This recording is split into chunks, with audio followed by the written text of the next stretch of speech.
What's up? What's up? It's the Arthur Moats Experience with Deke. I'm Arthur Moats, and that's my main man, Deke. What's good, bro? Man, I am kind of good right now. I think so. Making sure everything is good. All systems go.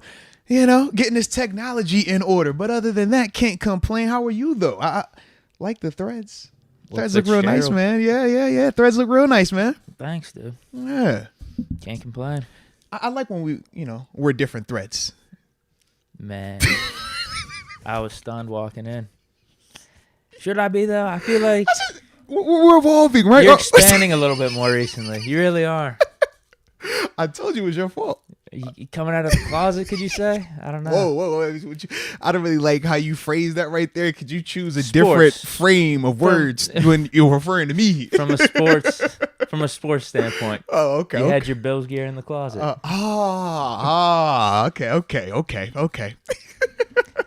Yeah, I wasn't talking in analogies or anything. Literally, you had Bills stuff in your closet. I just was not sure the way that you just portrayed that. No.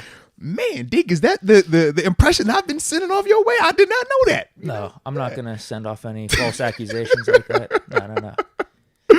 Oh, man. But in all actuality, and the Norseman 7 actually likes my shirt. He was like, yo, it's the best shirt he's seen all the way in South Africa. So, we got big time love. That's what he said. Best. He said it's the best shirt he's ever seen all the way to South Africa. That's what he said. It's in the chat. I wouldn't lie, bro. I would not lie. But I had to put this on today, baby. I was feeling good because, in the household. Okay. I always like to dress with my children. We like to look alike. It's like, yo, we were twinning today. What's the word? What's the temperature? Let me check. All right. So it might have, I can't confirm the accuracy or inaccuracy of my mailing situation, but a box might have arrived at the Moats residence yesterday with a lot of Bills attire.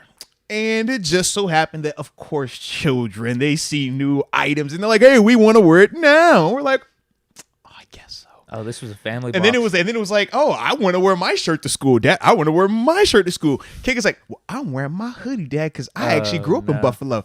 And I said, I'm like, man, tomorrow's a recording day, right, guys? He was like, yeah, Dad, that's what we wearing. I'm like, okay. So I guess we'll twin it on up there. So I just happen to have this one right here. It says Bills Run the East. One of them division championship shirts. You know them things. You know them shirts. We got a lot. We know a lot about. We got a lot of those shirts. But in Buffalo, this is still new. It's still like a fresh thing. So it's like, you know what, man? I'll go ahead and throw it on, man. So, we all buffaloed up in the Pittsburgh area today, man. Even got the red pants on too. Bro. Fans can't see it. You just gonna call it out like that? That's crazy. Yeah. It's all matched up. Hey, look, it's bad, right? So I always go to Tropical Smoothie. That's my little spot. Now, every time I go there, I talk to the guys. They always show me love. It's like, it's a blast. As soon as I pull up today, they're like, yo, what's going on here? It was like a full little dress down of like, I had to explain the history a little bit. Like, yo, this is going on. All right, this is the situation here. It's all good. But everything worked out. It was good. Did they see it as all good? No, they did not. In fact, I feel like I was charged extra because they took my car twice and they didn't give me my little points when I was scored. I'm just saying, man. You know what? The smoothie tastes a little weird. They said it was like a new flavor, So I could be victim right now. Damn. And all you're doing is just wearing a Bills shirt, right? I just put on a shirt. That's it. I was trying to match my kids today. We take it serious. You know what I'm saying? I was trying to match my kids. It's for the kids. It's for the kids. I don't know what's going on in this house these days. I have no clue. Hey, man. What was it yesterday, right? Huh? We here working on the technology and stuff because we got some stuff coming up we want to work on. And my little man comes in here with a pair of gloves on. Deke's like, what are those? Got some Bills gloves. Red and blue, baby. Red and blue. Don't know what's going on with the leadership in this household. I have no clue. He's just coming at the leadership. Yeah. That's wow. That's what we're. He said, "There's something going on. Whoever is making the decisions at the top of the Moats household, y'all need to go ahead and talk to them for a little while. They are clearly off." Okay, I get it, man. I get it. So, with that being said, let us know where you are tuning in from so we can get the show started because we do have a ton to talk about. National NFL news, lawsuits, quarterbacks, Senior Bowl. I mean, it's going to be fun, man. So, like I said, let me know where you're tuning in from, and we will get that thing rolling. Yes, indeed. And Stoogie McLean loves my shirt, too. Yeah, he just told me, he was like, yo, love the shirt most for president. That's what he just said, bro. I'm telling you, man, we got closet Bills fans in here. I'm calling y'all out. Every time I see it, I'm calling y'all out, man. All right. I'm seeing the real call. No, you're not. No. It's what's it? Autocorrect. Autocorrect. You messing it up sometimes, man. Trust me on this, man. They with us. They with me in particular, but us, because you joining too. You got some blues on over there. All right.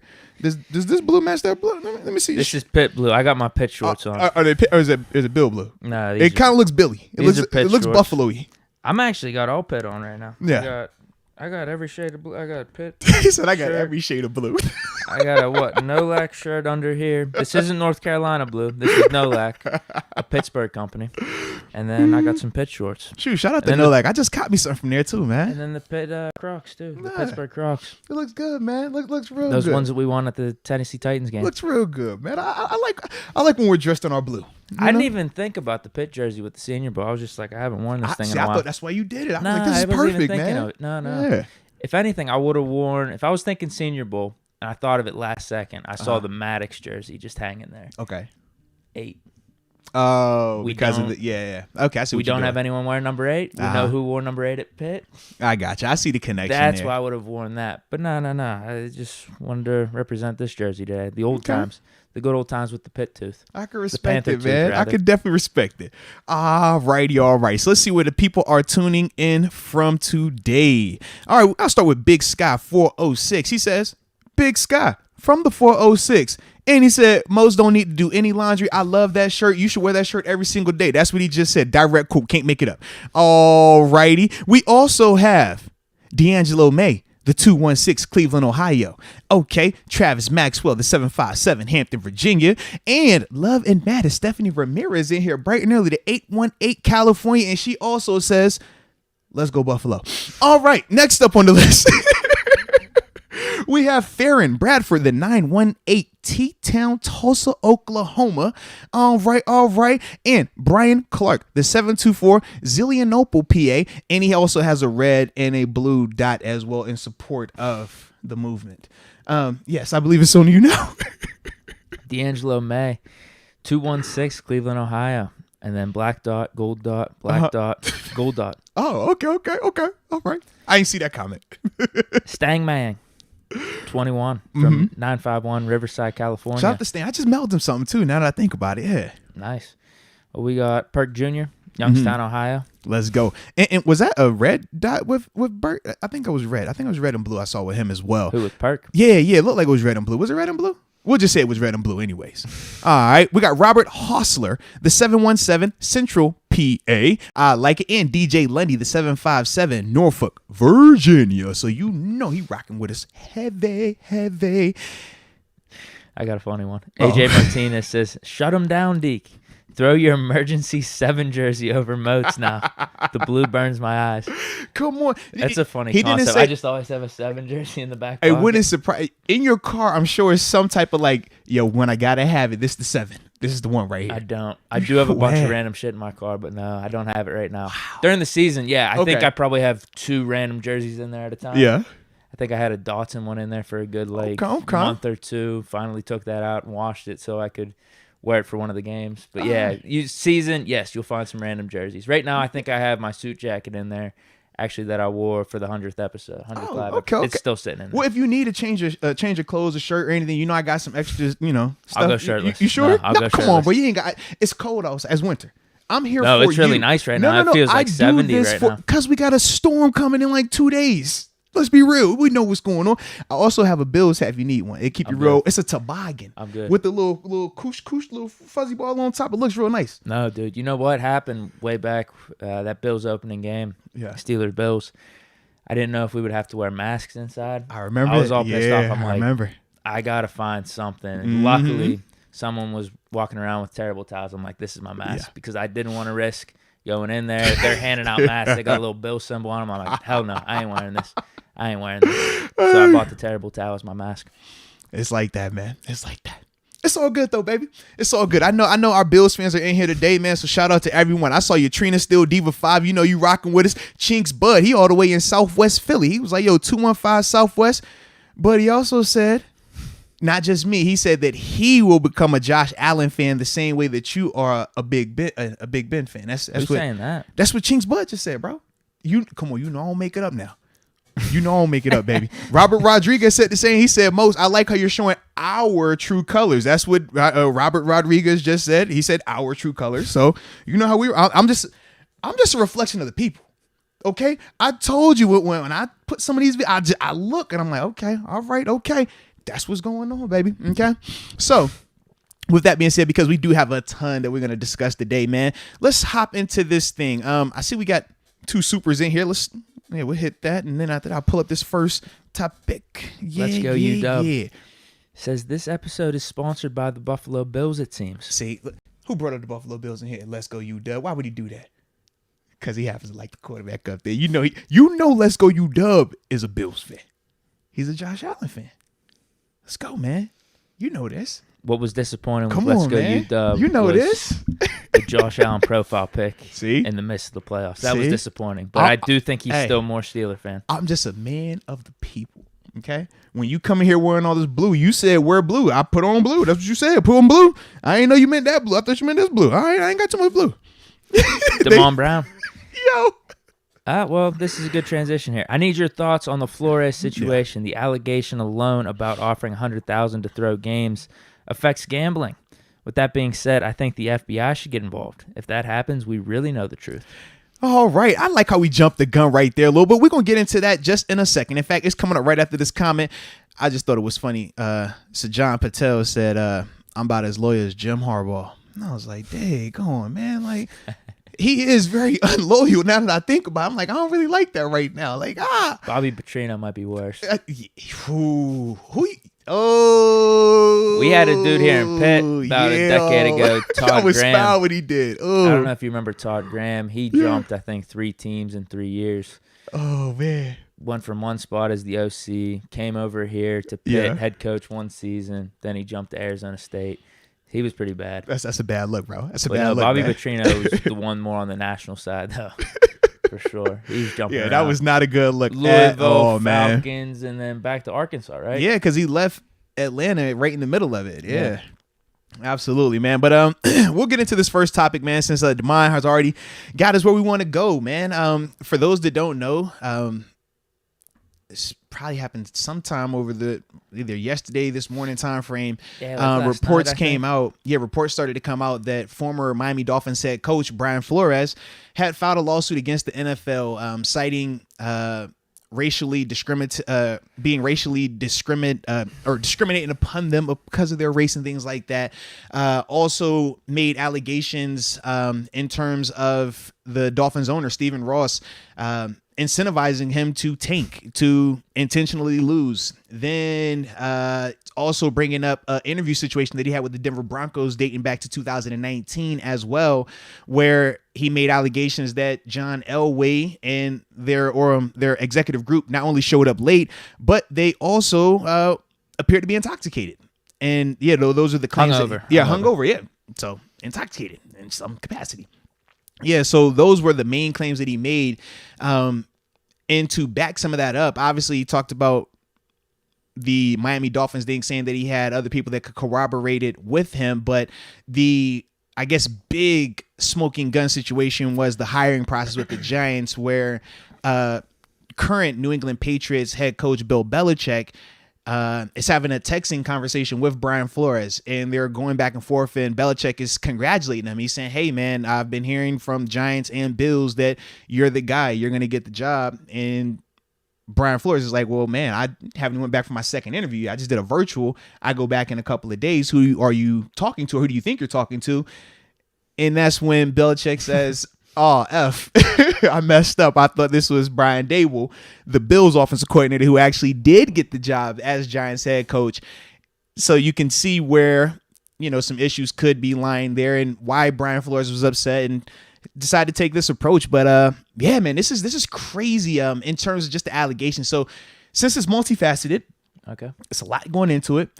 If you have if you could pull up his direct quotes in terms of what he first led off with about the Giants situation, just so I want to make sure I don't misquote him or paraphrase it too much. I want to make sure we're getting it directly from. Do you want the actual lawsuit page then? Is that what you're talking about?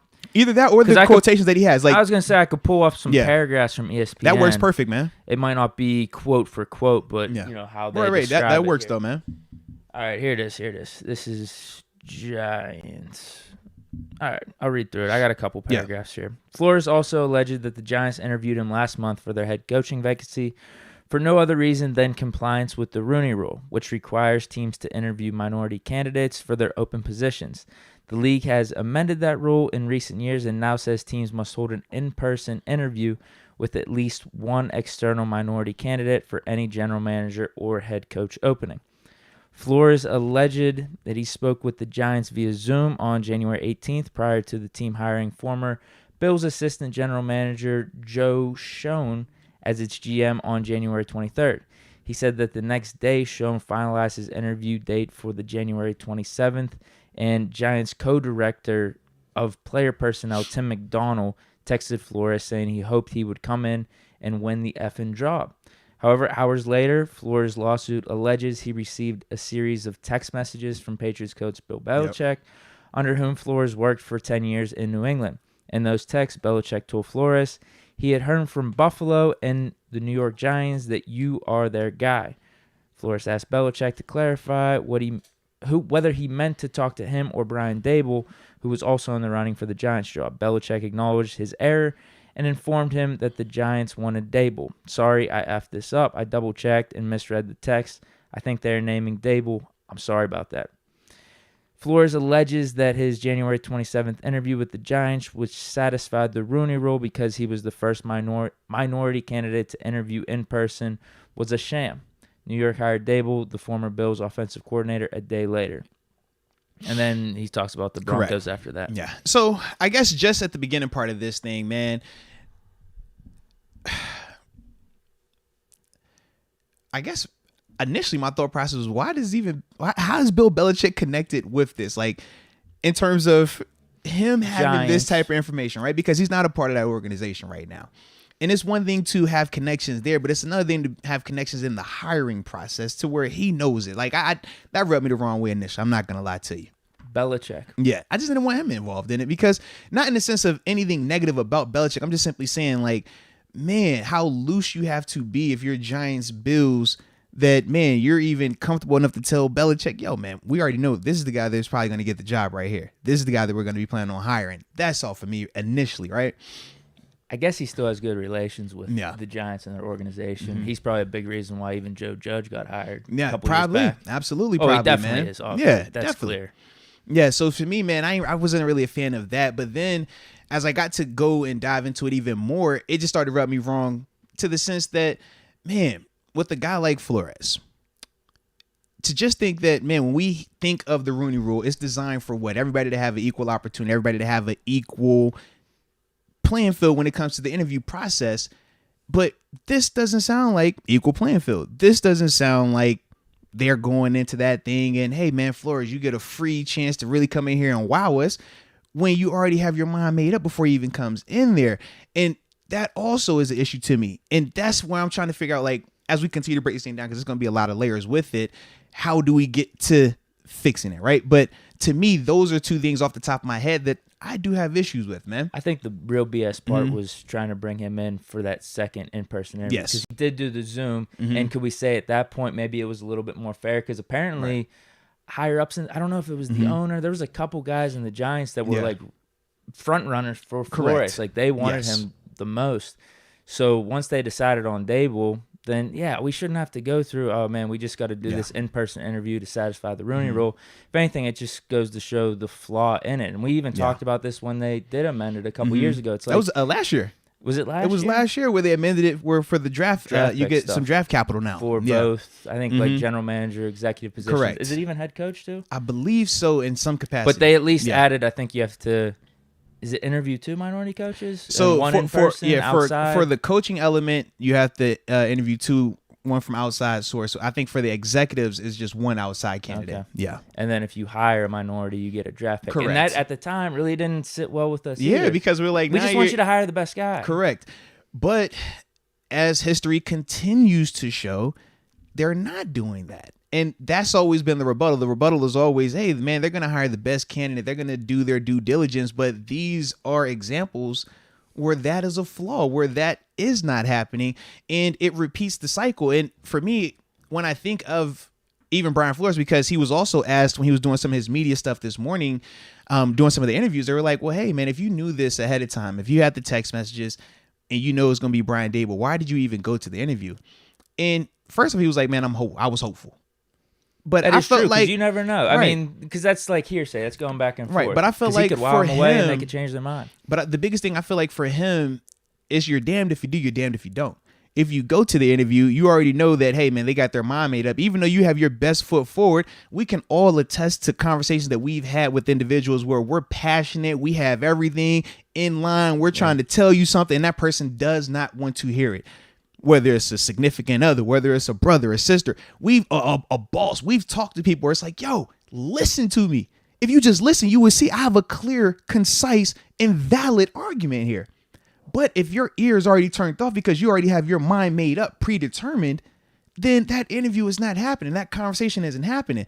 And hearing this, that's what the issue is. So it's like, man, he had to go, because if you don't go, what's the rebuttal? Oh, well, you ain't really want that job. You weren't serious about getting that job.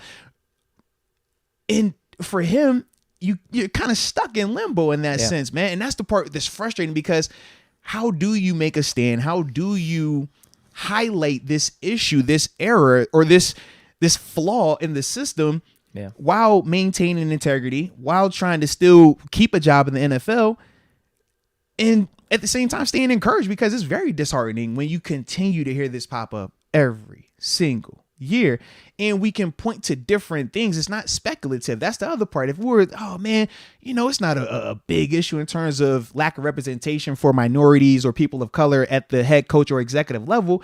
If that wasn't the case, if we could point and say, well, yeah, man, it's 10 coaches, it's 32 coaches in the NFL, 10 of them are minorities, that's different. But as it says here today, February 2nd, 2022, it's one minority coach in the NFL. It's one minority owner in the NFL.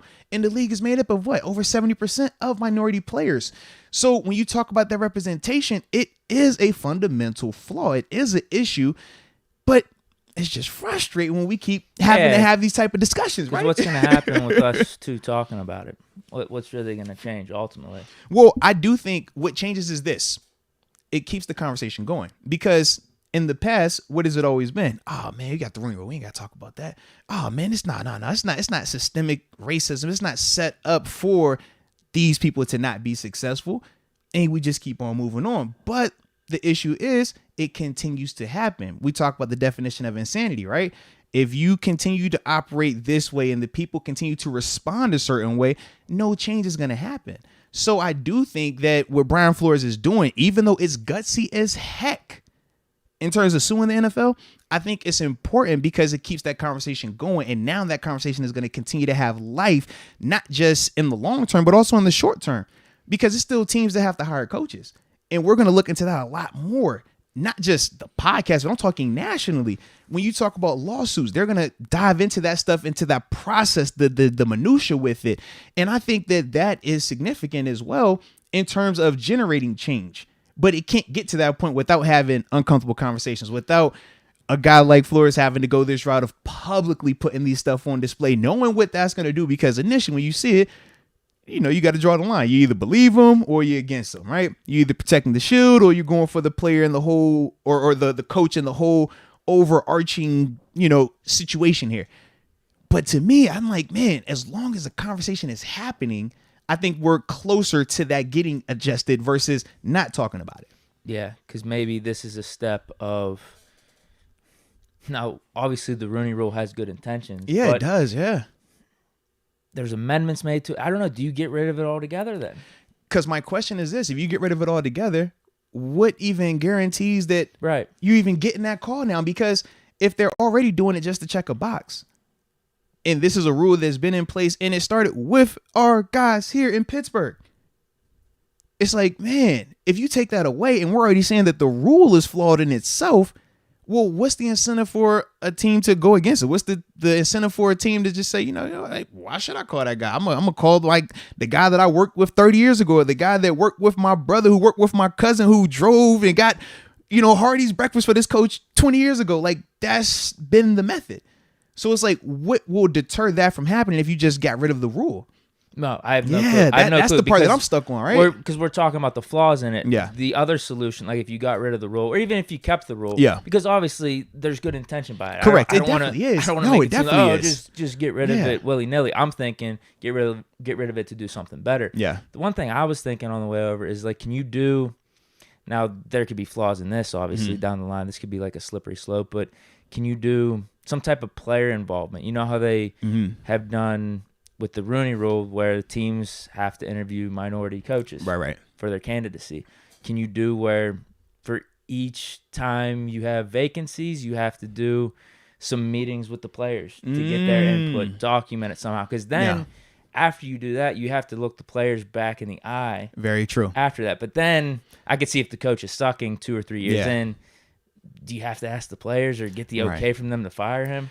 But also, that's something. I'm just because I do like that, because I thought about that, and my pros and cons to that are this: I like the involvement. I like you're getting the voice from the players, because the players are the ones who have to work with him directly. But the problem is this: if it's the owner having these conversations with the players, who cuts the check? Who has firing power? So if you're the player, I don't necessarily feel that all the players that are going to be allowed in that, because you want to have the whole team. You're probably going to be anywhere between 5 to 10, the leaders of the team.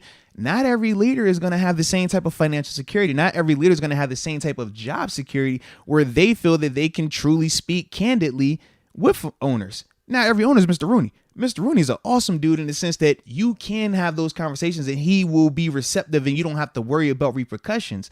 But I've been other places and that has not been the case also. So that's the only thing with that had me nervous. The other thing that I thought of was, you know how with concussions, right? They brought in the independent neurologist. So, hey, this player gets a concussion. You don't have to worry about this team doctor making a decision of, oh man, do I protect the player or do I go for what the team wants to do? And you don't have to have that player worried about, man, do I try to fight and go back out there or do I protect myself? The independent neurologist, he comes down, evaluates the situation and says yay or nay. Now, part of me says, okay, just like in most litigation, you have an independent arbitrator, right? Somebody that's going to be there to just hear both sides of it, to make sure that it's moderated and mediated and going the right way. But at the same time, they can kind of give you that outside, just non-biased feedback. I like that as well. But to me, I think the base of the issue is representation, because who at the end of the day, all of these things that we brought up, whether you're talking the player element, whether I'm talking independent third party, the decision is still being made by the ownership, right? Yeah. And we said at the ownership level, 32 owners is one minority. Are they making all the decisions? When it comes to executive level decisions, they sign off on that. Absolutely. Yeah. That's on them. They say yay or nay to those decisions. Is their executive director, president, or the GM really making decisions? It starts with them. Absolutely. How much would you say are hands off, though? No. Are they all pretty hands on? We're talking ownership, bro. Ownership of $1 billion business, right? Multi-billion-dollar business. And this is your $1 billion investment, because remember, you got to have your money to get your team. You gonna let somebody else make that decision for you? I don't know, because not at all, bro. Like with the Patriots, I could see Kraft giving final say to Belichick as like a GM. Yeah, but who gave Belichick? Who brought in Belichick? Right, Kraft. That's and what I mean. Think about how long they stayed together. Right. You so it's gotta be a guy, maybe a GM or executive that's been there a while, that has absolutely, the man. owner. How many people are that? Because I mean, there are some of these organizations that are turnstiles with those type of guys. Very true. Very true. So that, to me, I just simply say, man, it's a lack of representation, because you don't have a lot of minorities that are going to be making those decisions. So regardless of the outside influence, regardless of whether it's players, whether it's an independent party, the decision is still being made by one particular group of people. And with that, it's not a negative, but in the sense of, if all I know is minorities, and you're a non-minority, and you come to me and I'm like, man, I got to decide between this non-minority that I don't know and this minority that I do know, or I at least know somebody from in his circle, I would lean to that guy. Not because I don't like you, just because I know this guy. But the problem is when all of ownership is one particular set, one particular group, you don't get to have the parity. You don't get to have the diversity. And that is something that I think is an issue also. And when we talk about showing the receipts element of it, or even being able to have proof. It's like the proof is in the pudding. You look at how many coaches are African American or of, just minorities versus non-minorities in the league is very grossly misrepresented. And it's been like that for a long time. But when you hear these type of allegations, that's the part that makes it a lot more interesting. And to take it a step further to go into actual suing them, that's the part where it's like it feels more valid than anybody just haphazardly saying these type of things, because anyone can say it. But to actually say that you're going to go and sue them, it just holds a little bit more seriousness to it. Well, I thought it was stupid right off the bat that Flores got fired from the Dolphins. I can't remember if we were doing a podcast and they announced it live or not, but whenever I first heard that news, I'm like, this is absolutely stupid. Dude. For him to have 2 winning seasons these last 2 years with Tua and that mismatch of a team down in Miami, like this is crazy. Back-to-back I thought winning he was a really seasons. good coach. I think they said it was the first back-to-back winning season since early 2000s for those guys down there. And I thought he was going to be hired immediately. Yeah. I really did. I mean, there were 2 more head coaching jobs that he is set to interview with. He still has to go to the Texans and I forgot the other team. Texans haven't made a decision yet? Yeah, they have not. Even him getting fired was a little David Culley, absolutely. You think about what he did down there? They were a disaster. Yeah. Right? And he actually had them looking respectable, winning games this season, something that, nobody thought could happen. No. And without Deshaun Watson. Right. And my boy Tyrod Taylor. At times. Davis Mills stepped up for him, though. But, yeah, I thought Flores would be hired right away. Who knows? He still might have a chance. I know he made the comment, like, I'm putting my career in jeopardy. He definitely is. I could see him, though. Now, this isn't ultimately what he would want for sure, but I could see us signing him on as the DC here. I could see, like, Belichick having him up there as, like, the defensive assistant, though. But think about what that means. You're supposed to be a head coach. No, I agree. You see what I'm saying? That's what I'm saying, though. I still think he can have a career, though, ultimately. Yeah, but that's the issue. You say I can still see him having a career. It's kind of like, hey, we're not going to let you get this far. We'll let you get here. He could get back into head coaching, though. But you give it a year. But we say that, but traditionally that is not how it works for minorities. No. For minorities, that's not how it works. You don't have a lot of Josh McDaniels as minorities. You don't get a lot of that. You think about Marvin Lewis. He lasted, but he didn't get that opportunity just yet. He ain't come back around, right? In terms of head coach, NFL, that ain't come back around just yet. I don't think he was that good, though. I'll be honest with you. Okay, Jim Caldwell's a way better example. So Marvin Lewis not that good. How many division championships did he win? A few. Okay. How many did Josh McDaniels win? 0? But yet Josh can get other opportunities, right? Why? Offensive-minded guy? Is that why?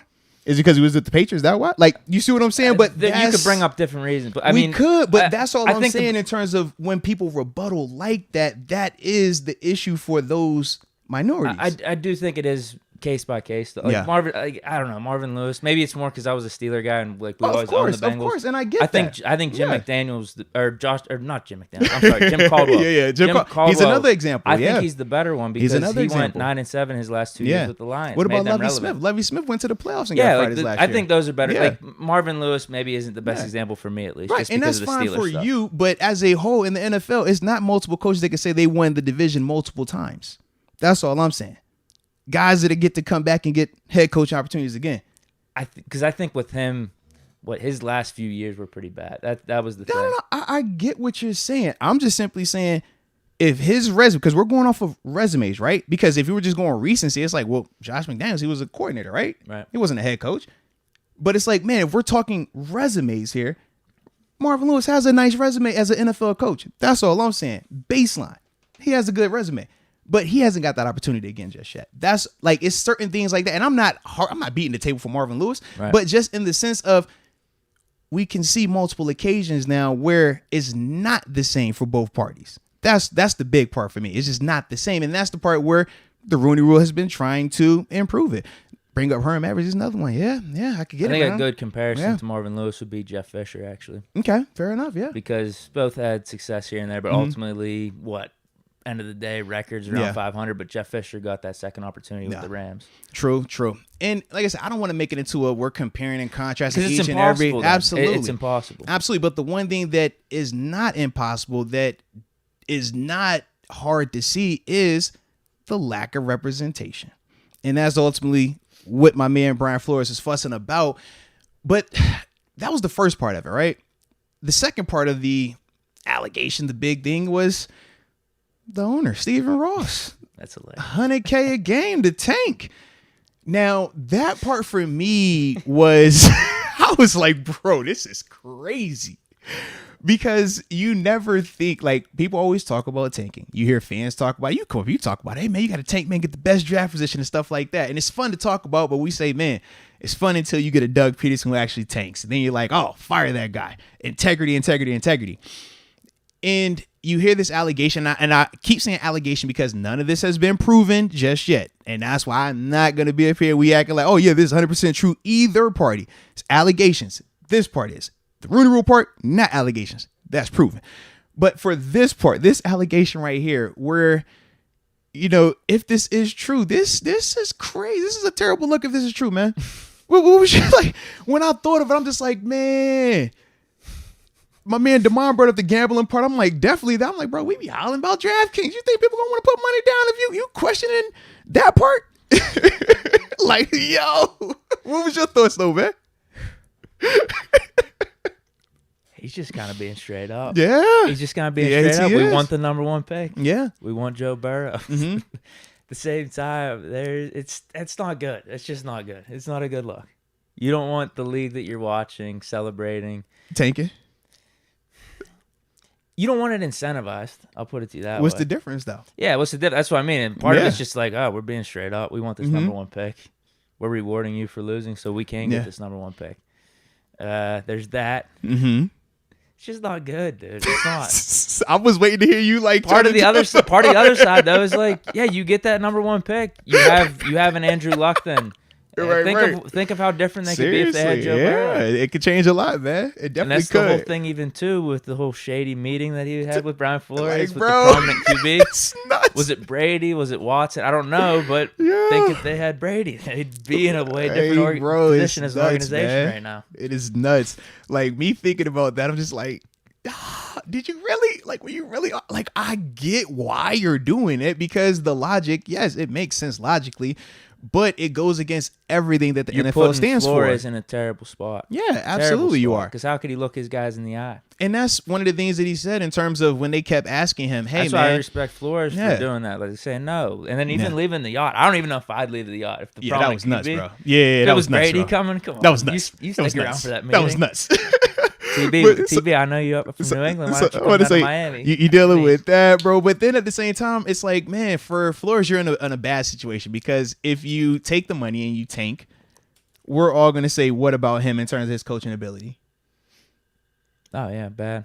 Bad, right? Yeah. But if you don't take the money, you're in this situation. And then maybe get fired, too. Yeah.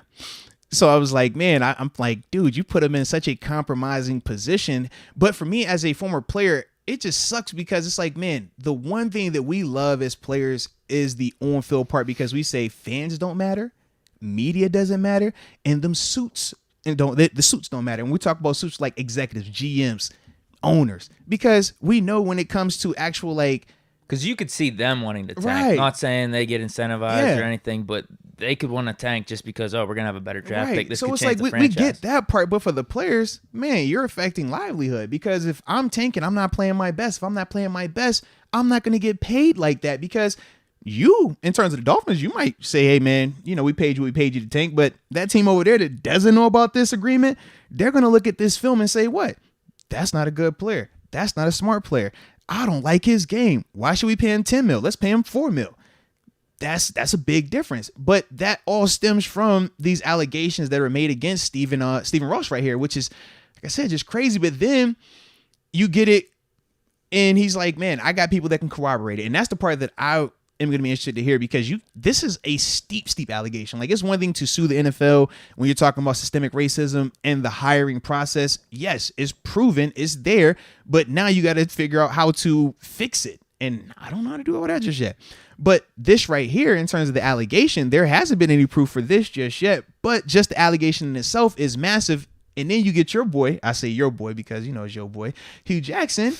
He took the money. He pops up and he's like, I too was presented with a situation like this, a proposal, an incentive. And they was like, hey man, how big was the bag? If Flores get $100K, we saw what your record looked like. Like, we see the memes. Hugh Jackson's richer than Elon Hey, Musk say. now. But when I thought of that situation, I'm just like, man, so what if he did take the money? Now he's in a situation where we're just viewing him and laughing at his ability to coach. That might have not been the best idea to come out like this if he did take the money, or no? I think behind the scenes. No. Think about this though. I think for what Hugh is trying to do, from the way I took it, is this: we don't care about people, what they're going to say about us individually. We're trying to change this system. So if it takes me embarrassing myself by saying that, yes, I took the money, my integrity is in question here. I don't think he officially said that. Right, he did not say it. He didn't say it, but when yes, based off the Browns record and obviously him injecting himself in the conversation, Flores, yeah, he's able to pull off winning records. Absolutely. But based off what he said, it looks like, dude, were you tanking? Because man, it looked real tankish if that was the case. But I think in the end for Hugh, it's more so, hey man, if this did happen, if I am telling the truth, I don't want it to happen to somebody else. Because you see how I look right now. You look at how Hugh looks right now. Like, man, we laugh about Hugh because of those 2 seasons, those 2.5 years, right? Yeah. We laugh about it. But if that was the case, and it's like, dude, they were paying you to tank. You're in a bad situation. What do? You go the Flores route, then you're unemployed. You tank, you take the money, we're laughing at you. So that's the short term. But then even long term, it's like, man, why would anybody want to work with either one of those guys going forward, right? Yeah. Because if you're thinking about Flores, you're like, well, hey, man, maybe this guy isn't all in terms of if we have an idea that isn't popular outside of this organization, he's not going to be committed. You don't want to work with somebody that's not going to be all in. If you're thinking about Hugh Jackson, you might be saying, well, hey, man, that dude, he ain't got no integrity, but that boy, he took the money. I know who he is, and I'm good. So it's like, man, you're stuck in either way, but it was all because of what? Ownership allegedly introducing that to them. And that's the part where it's like, man, we got to figure this thing out. Yeah, that's not good. Dude, it's not a good look, bro. For your league it is not a good look, man. You definitely don't want this at all. It is not a good look, bro. I'm trying to think of anything else in related to that. No, I can't think of anything right now. Well, I guess the last thing I had, and this goes back to the sports gambling part of it, right? Mm-hmm. How significant in terms of these allegations, right? Do you think we would feel or see a reaction like that with the gambling part if these were true? What would change in gambling? Yeah. Do you think we would see a change in gambling in terms of football games? Oh, wow. Because in the sense of this, right? Think about we come in here. What are you thinking? Well, because think about this, right? You got your big Deke investments. I got, no, in all seriousness, right? And I stack my paper, right? So we go back and forth about our gambling segments, don't we? But we're doing this with the thought process of what? If I'm evaluating, you watch a guy on tape, you feel like, hey, he's going to do what you saw him do to the best of his ability. They're going to both be trying to do what? To win the game. But then you might see something questionable happen. Whether it's a call, whether it's a play call, a player doing something, you're like, makes me think about the Vikings game, right? Vikings and Saints at the end of that. Man, we laugh now, but it's like, man, if that's true, Scobie. Is that scope? Is another price. Like, man, what's going on with this situation? Man, was that just 13 seconds? Buffalo, hold on now, man. Was y'all?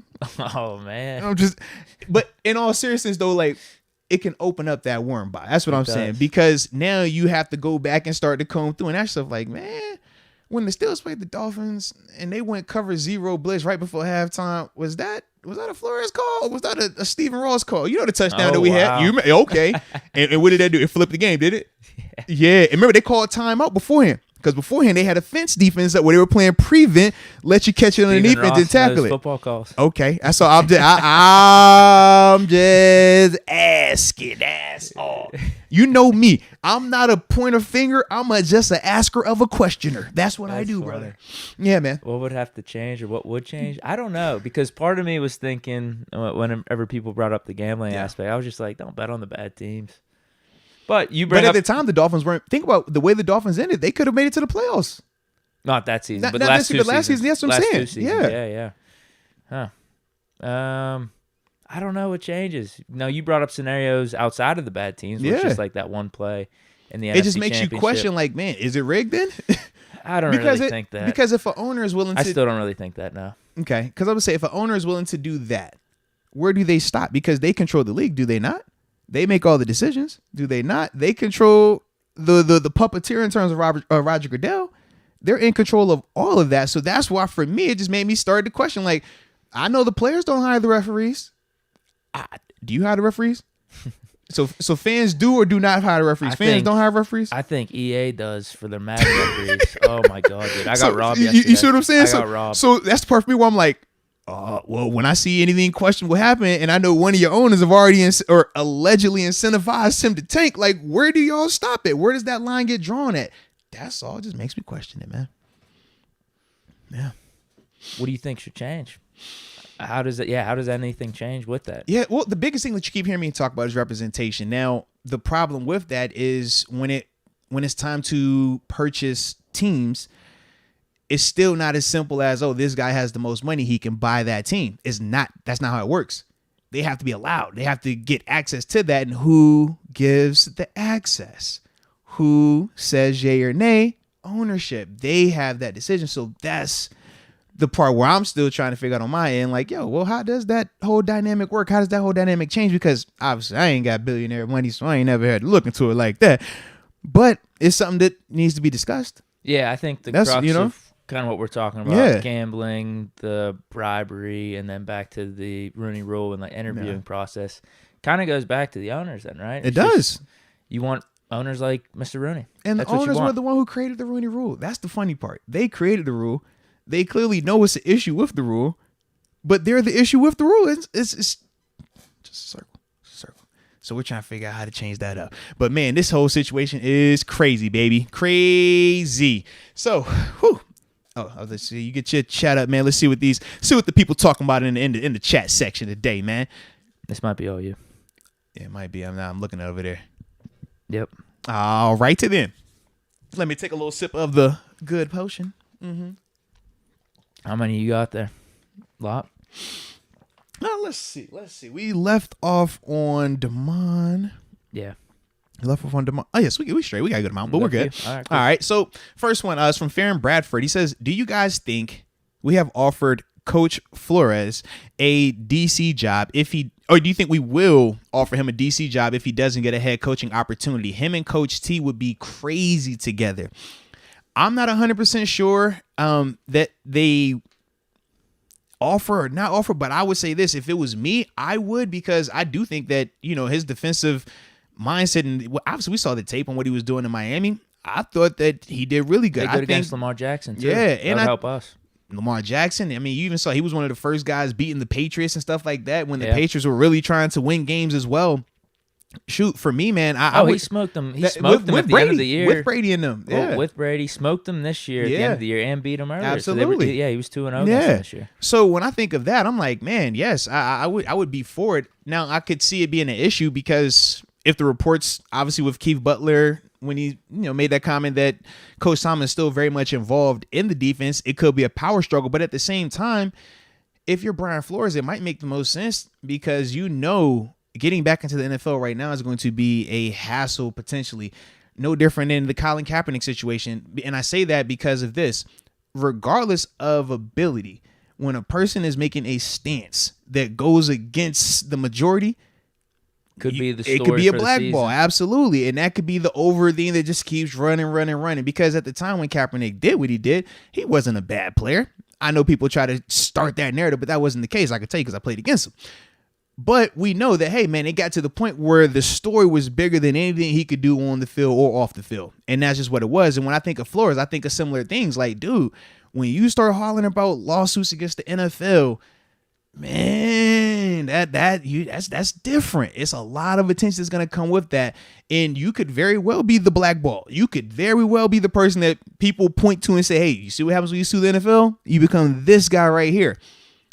So if that is the case, you might need to just, hey, man, I got to find some way to get back in this thing. And he talks about his passion for coaching. And I think he's doing it in terms of being very intentional when he keeps saying that, hey, I want to coach in the NFL, because with Kaepernick and that whole situation, that became the new narrative, right? Like a year or whatever into it, it was like, well, he doesn't want to play. He doesn't have a desire to play anymore because he was silent about just the football part. He would talk more about just the kneeling and what he was fighting for. Whereas Flores, every time you hear him speak, he's like, no, I definitely want to coach in the NFL. I love football. This is my calling. So he's very clear. So And I just repeat that just to make sure that people know while we're talking about it and understanding the circumstances that, yeah, he still does want to get back in the league. But, yeah, coordinator might be the play, just depending on how the rest of this thing plays out. Because, dude, it's going to be tough to get back in the league when you're suing him, bro. Tough.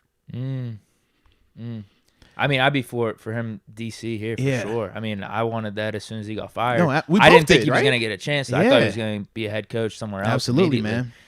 But yeah, at this point, this would be a good opportunity for us. And like I said, it's frustrating because you could see the guys in Miami responding. We said, dude, even though Miami was a bad team, it's like, bro, they are responding. They're playing tough. They are good. They do this, that, and that. We think they got to get the quarterback situation square. But other than that, it's like, yo, they are good. And they're responding to this dude when everything should be saying, tone this dude out. So it's like, clearly he's a leader of men. Clearly he knows X's and O's. He understands schematics. The game hasn't passed him by. He's a young guy as well. Yeah, but that might be the play though, man. That might be the play. All right, Black and Marty, he spent the block on us, hitting us with, and he just said, hit that like button, everyone. And I agree. Yes, hit the like button. You know, we can't always hit the like button just for the fun and lighthearted convo. Sometimes we have to have a little bit more of a quote unquote serious conversation. But at the same time, make sure you hit the like button while we're getting serious. So I like it and you like it as well. All right, John Cooper, he says, not gonna lie, was about to get on Moats about that amazing Buffalo Bills shirt. Then I saw it said the East. They can have that amazing division. It's the second toughest division behind the AFC North. All right, I like that, John Cooper. And that was a direct quote, so you know I wouldn't misquote. Sorry, I can't see that. Chat, so I can't confirm. So that's definitely a quote right there. Shout out to John Cooper right there. John, I have my I appreciate you, John. But... Bro, you know I don't fabricate, man. If he likes my shirt, he likes my shirt.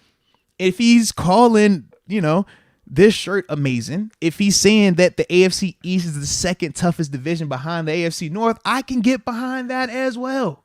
Salute you, John. All right, let's see. Where are we after that? Oh, we got Young Shockey.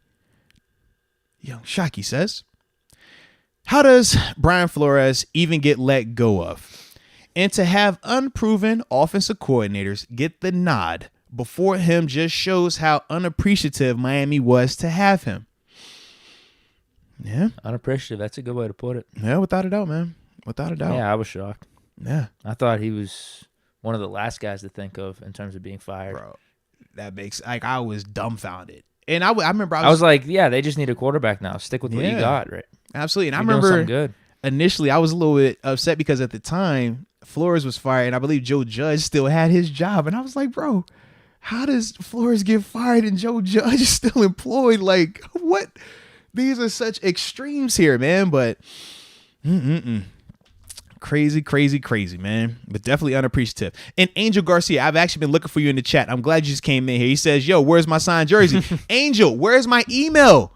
You commented. You sent the email, went to the spam. I emailed you back, and you never emailed me back. Angel, email me. I sent you an email yesterday too, so don't you try playing on funny business. Talking about where the jersey at. Yeah, I've been waiting on you. Oh, cause he been commenting on all these other videos like, yo, where the jersey? Yo, check the email. I'm like, bro, I responded to your comment, I responded to your email, and you ain't respond back to me. So yes, I had to come up here and flame you real quick. All right, y'all think I ain't gonna be the only one. Y'all not. Y'all better chill out. All right, got Josh Blanchett says Kenny Pickett to Pittsburgh looking more and more likely with the question mark. Also, did Ben get snubbed with the Madden Ultimate Team retirement card compared to Brady's? Oh yeah. What were the cards? What were we looking like? They gave Brady got 2 cards actually, so maybe this has something to do with it. But yeah, Ben got a 97, and it actually took them about a week to drop it. It took them a few days. Brady, as soon as he announced it, they had it cooked up immediately. Fake fan. Yeah, Ultimate Team. But anyway, they have Ben one at 97. Luckily for my team, though, because I actually run a legit operation, 100% Steelers-themed team. I have integrity. With the Steelers chemistries I got, the abilities I could throw on, he goes up to a 99 on my team. Yeah. So I'm not crying over spilled milk there. But with the Brady, they gave him a 97. They also gave him a gold 99. So, yes, snub. There's some snubbing going on. Dang. That's crazy. Whew. Gave him 2 cards. Now, if they were both 97s, fine, whatever. Yeah. Because usually they wait till after the Super Bowl to drop their 99s. Oh, so they just would have had to did it early. That's what I mean. Yeah, they don't. There's no other 99s in the game. Oh, yeah, that's yeah. That's disgusting. I didn't know they was doing it like that, D. Why they try your mans like that, bro? Luckily, Ben's 99 on my team. I told you. Because I have the Steelers chems like and everything. He gets bumped up in rating, but still. Yo, that's crazy. That's crazy, man. Oh, I'm struggling trying to get this Super Bowl, dude. It's tough out here. Well, I saw your little post, man. I was liking it. I was like, all right, I see. We're getting there. You know what I mean? They're not calling pass interferences against me, man. I'm going up against God squads with like 99 overall cornerbacks. You know why? Ownership, bro. You gotta check them owners in that league, man. People were. Well, there are sketchy owners. Everyone that owns a God squad, like they have no integrity at all. I'm just telling you, man. Hey, you better be careful out here, man. There are people in the chat wondering if it's me. They're wondering if it's the coordinator. User error. They are. Are you the Matt Canada of Madden Ultimate Team? I even saw one comment. Does Deke still have it? Yeah. So you're like Randy Fiegner? It's tough right now. Oh, it's no, tough. not Deke. I believe that still. I can pull through. All right. Give me more Haley at the end, okay? We need some better cards this week. I'm really hoping. We got some Pro Bowl promos coming up. We've got, what was the other one? Promos. No, I think it's called Pro Bowl Legends. There's another one we got a chance. I think Friday and Saturday we got a chance for like Steeler cards. Okay. Hopefully. Good ones. We need cornerbacks bad. Okay. We do. It's like I'm Marty Burns back there, man. Jeez. I'm virtually starting them. Oh, my goodness. It's funny, too. When you said Artie Burns, in my mind, I thought you said Marty Bird. And Marty Bird is from the Ozark, and I was watching that last night. I was like, bro, you was on the Ozark too? Nah. No, we're not going there. All right.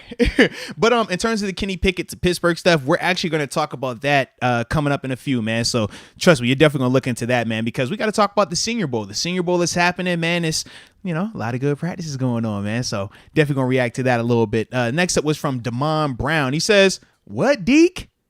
You going to tamper for Brady? Fake fan.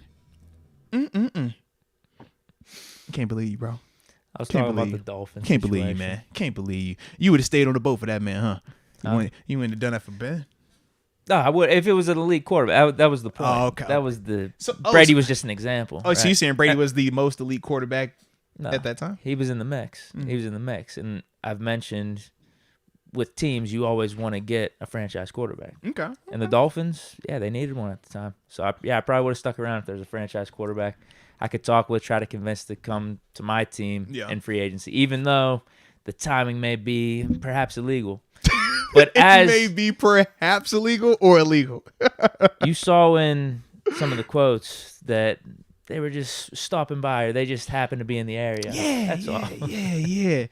Everyone was friends. Everyone's friends there. That's all. Hey, man, no business relationship. We just friends, just hanging out in the all season. I just so happen to be a quarterback. You just so happen to be an owner.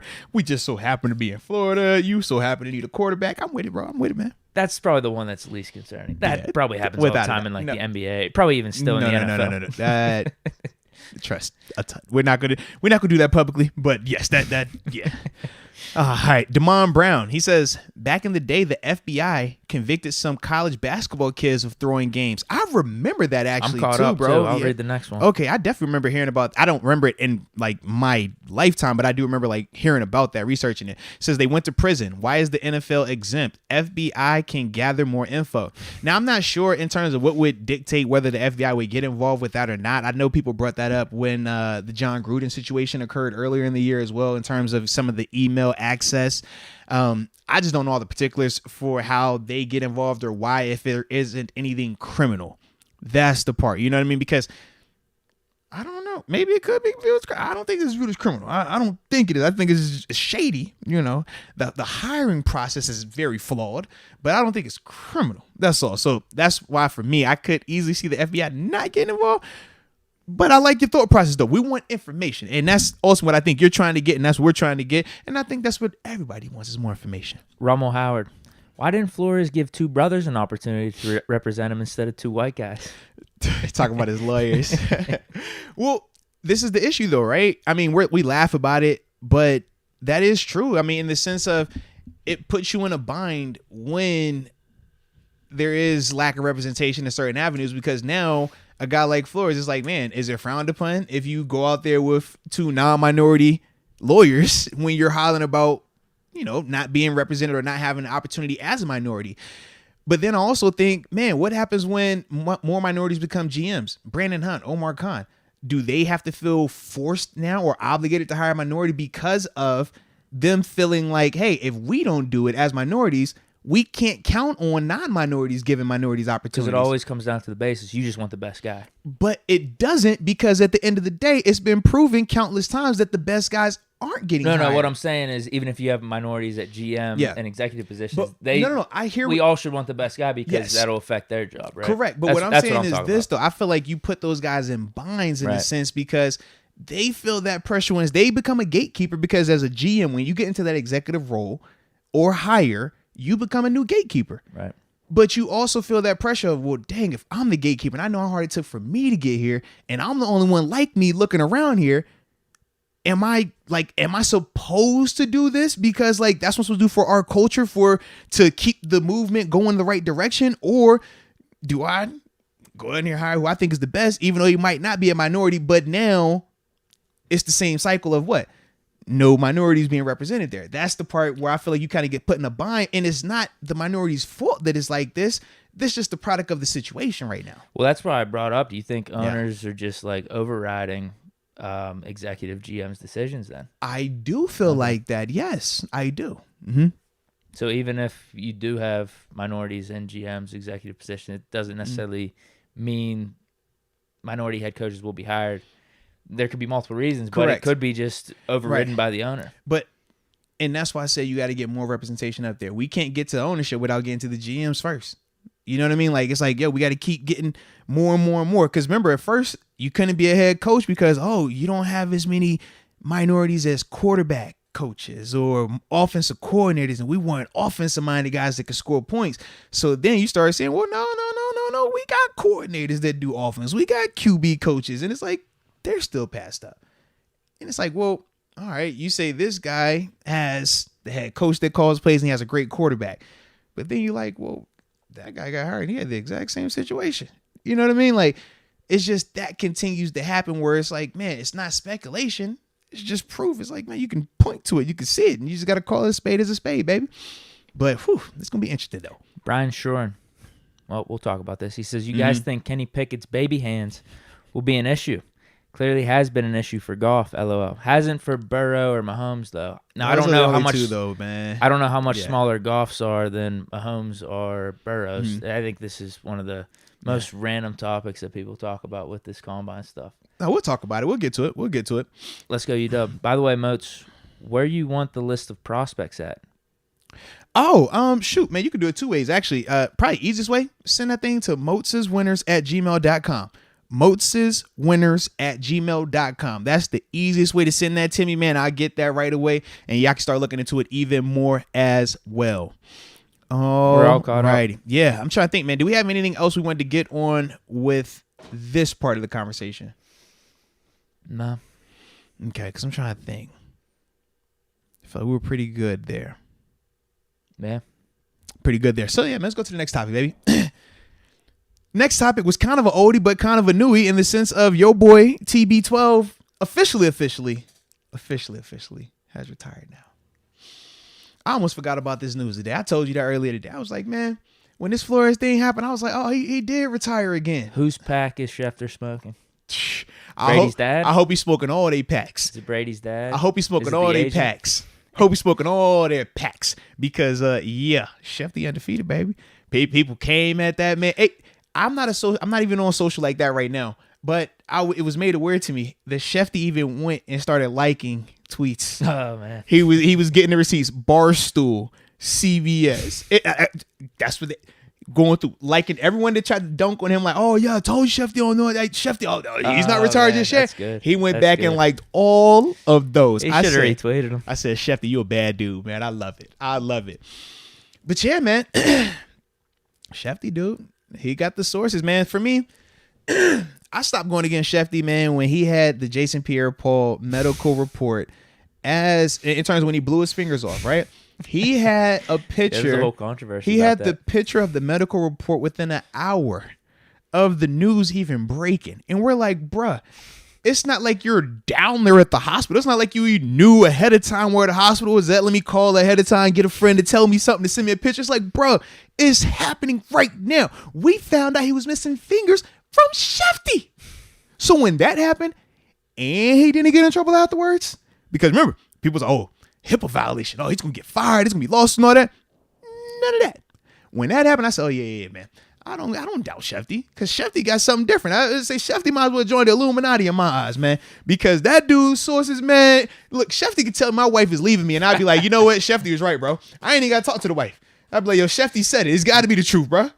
I don't know what he's done. I don't know how he continues to have this type of resources in ahead of time. Think about this. He knew this before the Bucks. No, bro. What was the other one? The Luck retirement. Yes. In the middle of a preseason game. In the middle of the second, they started booing Luck on the field, and Luck is like, bruh, really? Who told on me? Shefty? I'm telling you, bro.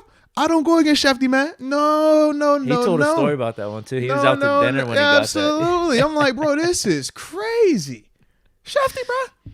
It's different. Well, different, man. I don't think either of us can be surprised. Yeah. The way he was talking after the Bucks lost to the Rams. At the same time, I did think with some of this stuff coming out, there was a little potential of a spite revenge tour that Brady was going to do this year, but I can't be too surprised. For me, man, I mean, because we talked about it, right? And I thought that he was still going to retire. I thought that he was just pissed off because the report got out before he could control the narrative.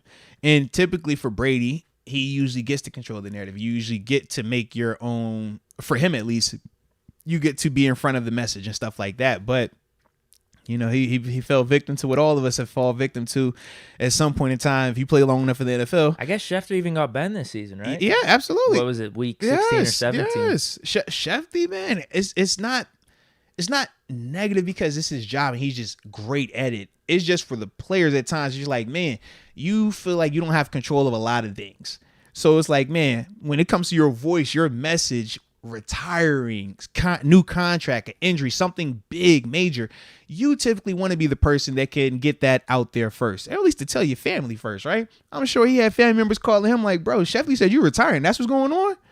And you're like, bro, I ain't get a chance to call you yet. I was going to announce it on Friday. Before his dad. I was going to announce it Friday. I was going to talk to you Thursday. You know what I mean? Like, it's certain things that you just can't do.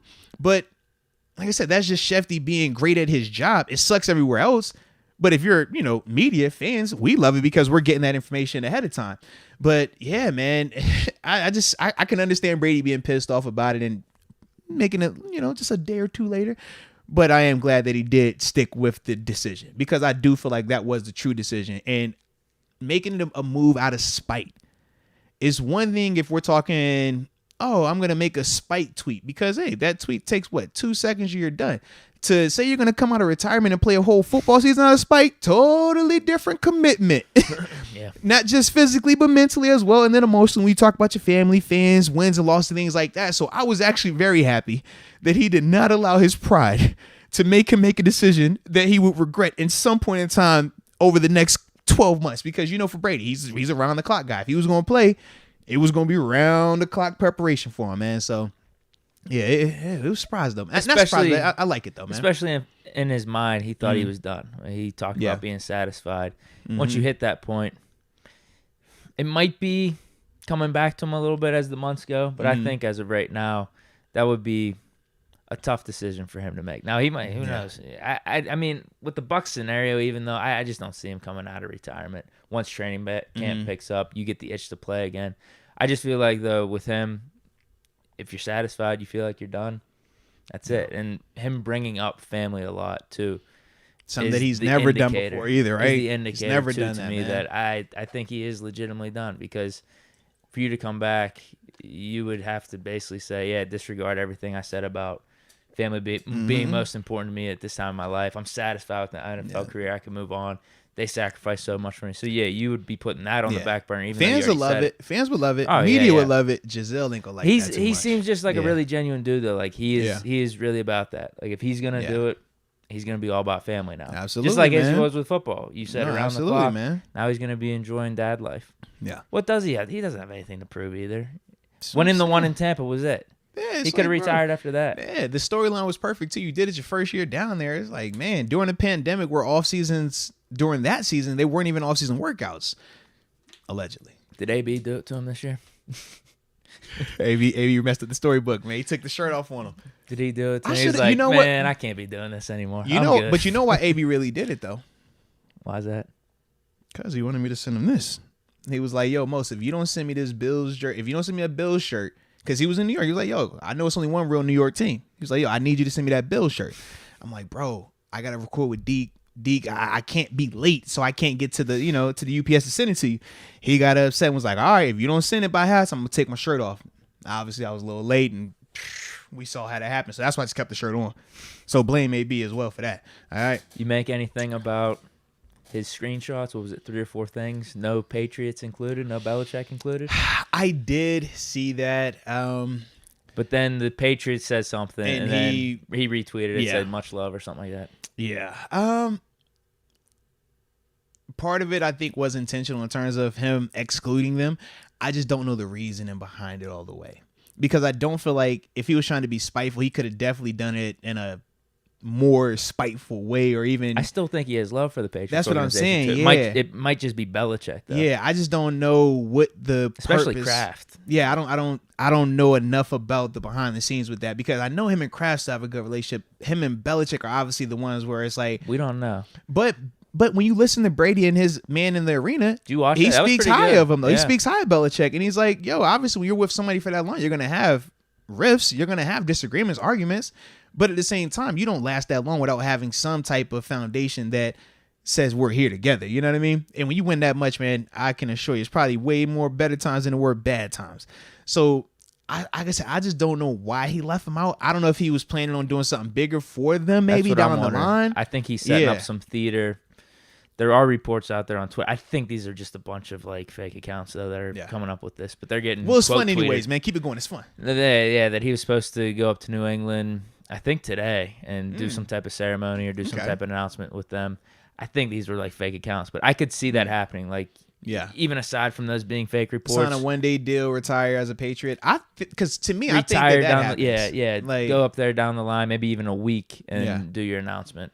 Yeah, because I could easily see that be the case. Like, man, you go back up there because that's where it started for him. That's where all his success. I mean, even though we talk about him as a Tampa Bay Buccaneer, Tom Brady is forever a New England Patriot. Like, that's what it is. So, I think that'd probably be the case then. That would probably make a lot more sense. I didn't think about that angle until you said it. Good work. I don't know how long it will be, but that's why I think he would have left them out. Yeah. That would make most sense. Yeah. Or if he's just that pissed off. We'll find out, though. We will. We'll find out if we time definitely goes will, on. Man. Oh, that's all we have for Brady. Yeah. Yeah, because we hit on the Hall of Fame stuff. Unless you want to talk him, about, Ben, if Rodgers retires. They're still all first ballot. Nothing changes. Yeah. Nothing changes, in my opinion. Be a good class. I'm with it, man. Yeah. I'm with it. You look like you was a little nervous about that or something, man. You sure? Not at all. Confident. Confident. Mm-hmm. Really confident. Just like Madden Ultimate Team, huh? They're going to treat him the same way, huh? Same exact way. It's all good. We just party that much harder. It's all just good, give him first ballot. That's all I'm saying, man. I don't care how much coverage it is because, like I said, Ben's been getting disrespected with that type of stuff his whole career. It'd just be par for the course. Just give him first ballot. Well, whenever a legend retires or a legend steps away, we usually talk about our favorite memories of that legend. Brady. So I'll let you go first, man. Oh, my God. Go, man. It's favorite Brady memory, man. Damn, dude. You don't have what? It's just like... I'm thinking of the times we beat them. There's 2011 at home. We played. I think Ben had over 300 yards. Outdueled Brady that game. Yeah. It stands out to you, huh? I like it. Okay. We got. Wow, dude. I mean, should have been the Jesse James no catch. Yeah. That's what it should have been. Yeah. Because we would have been the number 1 seed there. Mm-hmm. And maybe we would have met them again in the AFC Championship that year at home. Maybe. I like it. Keep your favorite moments going, man. Keep these favorites going, man. Let's go. We did beat them Ben's rookie year. Actually, that might be the best one. Ben's rookie year beating them. That was pretty cool because they were on it was like a 20-game winning streak, I think, including the playoffs and last regular season for them. And they come into Pittsburgh, rookie quarterback. Steelers are on a little bit of a hot streak. Still unknown, though. We take them out. We take them out and the Eagles back-to-back, 2 undefeated teams. I'll say that one. That one's probably the best. But then you can include the one in the Keller Rush jerseys. We beat them. Anytime beating Brady is a great memory. But then that team got hijacked by the refs in the Saints game, and Boswell missing field goals left and right because the Patriots won the Super Bowl that year, dude. Yeah. And the Saints made it to the NFC Championship that year. We should have beaten them. Like, that was low-key a really good team for us. But it got hijacked by the refs and just a lot of unfortunate scenarios. Ben led the league in passing yards. And no, I don't think he had the touchdowns. But anyway. I like those Brady memories. There's some good memories there. There's some good memories of Brady, man. Shout out to you, man. I like that. Why do you have any? Oh, you know what I mean. What year he won that first Super Bowl? I think he won that one. Lost in the AFC Championship. Was that 16? Yeah, I like that 16 season, man. 16, I think, when he beat us in the AFC Championship game. You remember that one in New England? Kobe Hamilton. Yeah, because he was balling. He looked good, didn't he? He looked good. Could we make some adjustments on defense? No, man. I think we're just letting them pick us apart. Offensively, y'all kept us on the field too long, man. I blame the offense. They got to sustain drives, bro. Did we go for it on fourth? Yeah, so y'all were not sustaining drives at all, bro. D'Angelo. Y'all were not sustaining drives. Well, blame Kobe Hamilton and Sammy Coates for that. It was the quarterback. I'm blaming you guys. I'm messing. But no, man. For me, man, favorite memory, definitely going back to Buffalo. The first time I beat Brady. Absolutely, man. He threw like 4 picks or something? Yes, he did. We had 5 turnovers in that game. It was nuts, man. I remember Drake and Flores, pick 6 on the cover of Sports Illustrated. It was my first time. That was Fitzpatrick? Yeah, it was my first time having one of my, like a teammate on the cover of Sports Illustrated. I thought it was so daggone cool, man. Definitely like that one. I think my first sack against Brady too, man. Oh, you actually sacked him? Yeah, that multiple times. Yeah, absolutely, man. Shoot, this was in my second year in Buffalo. In New England, got the sack. This is the Ochocinco game. I don't know if I tell you this story before. You did, vaguely. Yeah. I don't really remember it, but you could tell it again. Yeah, so for me, man, I was an Ochocinco fan, you know. Because you had a moment with Hines Ward, too. Yes. And young me, first and second year, I was definitely the guy to let you know, like, yo, if I liked you and I was a fan of you, I was going to tell you, like, yo, I like your game. What Deke was alluding to with the Hines thing, we played, still was my rookie season, up in Buffalo. And at halftime, I'm going through the tunnel. I just so happened to bump shoulders with Hines Ward. And I'm like, yo, Hines, you're the man. Please don't hit me, though. And he just give me that big smile, give me a little nod. And I'm like, yo, Hines Ward, like he acknowledged me. This is crazy, bro. That was the vibe. But yeah, man, going into that game, man, when I did get my sack, my first sack of Brady, this is exactly how it happened, too, bro. I'm running on the field. Ochocinco had just got up there from Cincinnati. He might have still had that Dayton show, him and T.O. Remember that? Oh, yeah. Yeah, so I was about to say they still might have been doing the TV show, and I was a fan. I'm like, yo, Ocho's the man. Like, yo, how could you not love Ocho? Ocho was crazy. He had just changed his name. He was doing the celebrations. So he's running in motion. And guys on the street, bro, I look at him like, Ocho! He smiles and give me the nod. I'm like, yo, he acknowledged me. I swear, bro. I was so hyped. I was like, yo, Ocho just acknowledged me. And then that next play, I beat, what was it, Matt Wright? I think was the tackle up there, the left tackle. Yeah. Beat him, get the sack. My boys are in town for the game. Like, it was a vibe. They still end up whooping us. Actually, they didn't whoop us that game. They beat us at the end. It was another one of them fluky. Oh, how do you lose in New England? I don't know. It just happens. Because we were up for the majority of the game until, like, the last 3 minutes, bro. Dies randomly I don't know what happened. All I know is, bro, they just found a way to score twice in, like, 2-3 minutes, and we lost. But, man, I will never forget that because I just remember, like, yo, it's my first chance to holler at Ocho. Ocho. I'm like, yo, the fact that he's supposed to be going in motion, that lets you know where both of our minds were. Ocho, you need to be paying attention. Don't be smiling because I said what up to you. You know what I mean? And for me, I need to be more locked in because clearly I don't need to be worrying about Ocho. I need to be worrying about, what's going on. Yeah. But it all worked out, though. But, yeah, man, yeah. What was that? Where were we going with that? Was that a question? I was talking about no. We was talking about just favorite moments, favorite Brady moments. That's we're all, still man. talking about Brady. Are you all right, bro? You got, man, don't be white clawing it, man. Don't you be doing that on me, Deke. Don't you do that, Deke. Oh, Lord, Deke, don't you do that, Deke. There's no vodka in these. The boy said, Deke, what were we talking about? Well, because we were trying to talk Brady, and then you started going Ben. You started talking about the Saints game and all this other stuff, and I'm like, oh, yeah. Deke gonna find a way to bring Ben into this conversation. Favorite Brady moment. Did I tell you about Ben leading the league in passing? I said, what the? What? I'm just roll with it. Okay. Yeah, man. So that's Brady. Yeah. Good career. Absolutely. Yeah, I guess it was all right. He lost to me once. Oh, you weren't here for the time we beat them in the Keller Rush, the Joe pick. I got him once. Oh, should have the Jesse James shit. We should be like, I should be 2-12 all time again. I should be 2-12. Should be, but it's all good. Yeah, I always laugh whenever we talk about Ben's stat, right? Oh, Ben versus Cleveland, the second most winningest coach against the franchise. It's like, yeah, who's the first one? Brady is the Bills. Yeah. And I'm like, I can understand that one for 4 years. I just got one. Twice a year you do the math. It's not good. So, yeah. He's been around 20 plus years. I was like, it was weird. I love the stat when I got to Pittsburgh. I'm like, yes, Ben, we own those guys. Yeah. And then we saw how the Brady. I'm like, It's pretty good against the Bengals, too. Now, we're still up on the Ravens a little bit from Ben era, but Bengals hurt that record a little bit this year. But yeah, he's for the most part on the AFC North. Yeah, his whole career. Absolutely, man. Absolutely. All righty. So, did you have any final thoughts for your favorite for TB12? You're good. I'm good. You sure? Yeah. All right. Are you gonna look into some of his dietary things? Because I know you keep saying you want to have the 6-pack abs, right? The Fight Club. Now you've been following more of the Ben model, and Brady said there's more than one way to bake a cake. He said that. He did say that. I have been on the BR7. You've been on the BR7. Yeah. Do you want to transition to the TB12, or you want to go to the BR7? I'm just asking for a friend. There might be some final pages in the BR7 though. You know how he kind of reinvented himself these last couple seasons. So I'm still reading through. Not last couple of seasons. It was just like a year ago. He said he changed his diet. Don't last couple of seasons. Don't you do that. He had surgery 2 seasons ago. It can't be that many seasons, man. Yeah, I'm going for that last chapter then. Let me read the book all the way through. I'm in the middle. I'm slugging beers here and there. Yeah. Practice and whatnot.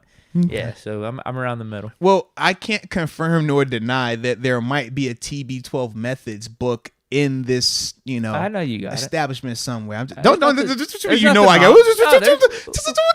know I got it? Why are you acting like that's a bad thing? Why you trying to say I got it? What you trying to say here? I think I've seen it. You think? Come on, man. You ain't even what we was talking about just a second ago. You can be thinking all of a sudden. Man, come on, Deke, man. Stop putting that on me, man. I would never. Ever. Maybe not. All right, strong possibility I might have. Okay. So we are finished with Mr. Brady. What is next on the docket? Senior Bowl. Yeah. All righty. Well, I guess to start with the Senior Bowl, first practice was yesterday, Tuesday. Interesting, though, in terms of some of the things that I saw, some of the reports also.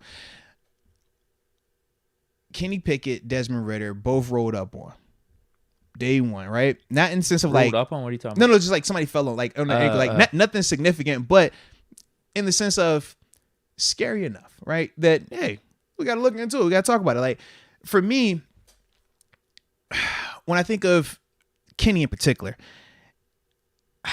it had me wonder, because I'm like, man, how much can you improve, or what can you do to move up any further being at the Senior Bowl right now in comparison to all the other quarterbacks? Because for those that don't know, typically with the Senior Bowl, the top quarterbacks, right, when you're talking about the guys who typically are the first 2 to 3 guys taken, they usually don't even play or even participate in the practices. This is different because this year all of the top quarterback prospects are participating in this Senior Bowl. Probably even due to them being seniors too, because sometimes the top QBs aren't. True, very true. Very true. So it's like, man, to see all those guys there is very, very interesting, man. But with that, with Kenny being the top of the class, it had me just wondering to myself, like, man, is it worth it for him to continue on down there and stuff like that, knowing that, hey, man, you even got rolled up on. Now, it wasn't significant, but injury risk is significant enough to the point where you even set out the bowl game for this, right? So initially, I wanted to ask you, what were your thoughts in terms of Kenny being down there? Because I think he is the one outlier of the quarterback class right now in terms of it's not consensus that he is, a number 1 pick in the sense of like, he's the first guy off, but he's been rated widely as one of the first quarterback that's going to be taken. So that's why for me, I was like, let me hear your thought process with it. Yeah, his draft stock probably has the less volatility out of the bunch, because I was surprised he's even down there. Once I heard that Pickett was playing, I'm like, oh, wow, I'm actually going to check out some of the Senior Bowl. Man, especially with the Steelers now with this quarterback talk. And We got Malik Willis down there, Carson Strong. We got some guys we might be looking at. And we got our Steelers down there in terms of Coach Tomlin, Kevin Colbert and company. This Senior Bowl all of a sudden became really interesting in the course of like a day or two. So I'm excited about it. But I would have to guess it's that maybe he's not valued as highly across the league as we value him, or at least I do here in Pittsburgh because he went to Pitt. Like, I just thought, he's the number one guy. Why would you go there, mess that up? But you're seeing some of these mock drafts. It's pretty close. Some people are having Malik Willis skyrocket up the boards. Yeah. There's a conversation between like Pickett and Matt Corral as the top guy. So that's probably it. I think he just wants to shore up his draft stock and show everyone who he is and leave no questions. Yeah. And I'm glad to hear you say that, because that's why I always ask you, because I'm like, you might have a difference of opinion as the fan element of it, right? Whereas for me, I look at it more so as if I'm an NFL scout. As much as the player part of me says, Kenny, man, you're already solidified, don't worry about it. The other part of me is, if I am an evaluator and I'm stuck on Kenny Pickett, Malik Willis, Matt Corral, I want to see how these guys operate throughout the week, because combine is cool, but combine doesn't show you anything. You're going to get your measurables, hand size, height, speed. But when you throw your passes, what are you doing? You're throwing them on air. I don't care about you throwing on air. When you go to the pro day, similar concept. You're throwing routes on air. It's no rush. We're going to hear the Zach Wilson, the throw of the pro day. You remember that? Going to roll out to the left. I did it better. Going to throw it to the right down the middle of the field and all this stuff. 70 yards is going to be perfect. Yeah. It looks good in pro day, but that doesn't work on Sundays. Now, for me, the reason why I really want to see Kenny and the other guys participate in these practices, because it tells you a lot more. Number one, I can see how you process information. When you're at Pitt, when you're at Ole Miss, your respective schools, you've been in that scheme, that system for multiple years, that coaching staff, you're comfortable with the players. So when you get a concept, it's not new to you. You don't have to relearn it. No, you know it. You can coach it yourself if you wanted to. But when you go to the NFL, what's going to happen? You're getting all new concepts, all new verbiage. This is going to be a new playbook. I want to see how you handle that, how you process that. I know some people might say, well, hey, Moats, you get a whole week to game plan and practice. I'm with you. But what happens when you have a halftime adjustment? What happens when this team is showing you cover 4, like the film session I dropped yesterday, right? They're showing you cover 4, cover 4, cover 4. And we're like, you know what? Kenny, I know we've been repping a whole bunch of cover 4 beaters, but you know what? We need to go with this type of thing right here. I'm going to draw it up for you right here. Boom, boom, boom. You got to go take that, communicate that, then execute that. I want to see how you do that under pressure, because at the Senior Bowl, it's heavy pressure in terms of the evaluation. Also, the talent around you. You might have a good matchup with your receivers some weeks, right? Well, the Senior Bowl, you're going to be working with all these receivers, but they're also going to be going against all these different DBs. So separation isn't there, because it's hard to evaluate a highlight tape when all I'm seeing is you throwing bombs, but it's 3-4 yard separation. In the NFL, how many times do you see 3 and 4 yard separation? It's rare. It doesn't happen a lot. You got to put that ball in tighter windows. So these Senior Bowl practices where you might not have a great receiver out there, you might not have a Jordan Addison, you might not have whoever's another top receiving prospect coming out, right? You can have really good receivers, right? They're going up against, but they're going against really good DBs, so you don't have this influx of talent. Now I got to see your ball placement. Now here is inaccurate. Here is a great throw. We're talking here to here. Mr. 13, right? We're talking, it's less than 13 inches, right? It's less than you. So with that, it's like, I can't get that pro day. I can't get that at the combine, but I can get that with these practices. I can also process how you lead, because you can lead your teammates, because at college, as you continue to grow, you just become the older guy. You're naturally the leader. But it resets at the NFL level. You're the baby. You're the youngest guy on that team. But if you're the quarterback, you're expected to lead those guys. Can you lead men? This gives you opportunity to evaluate that as well. So for me, man, I do want those guys down there practicing. It's like I said, it's that weird dynamic though, because with Kenny, I'm just like, yo, you were like right on my. I think he was always gonna go top 10, top 15, no matter what. Right? That's my thing. I'm like, I don't feel like you're slipping, or I don't think you're gonna go there and wow them by showing something that you haven't shown.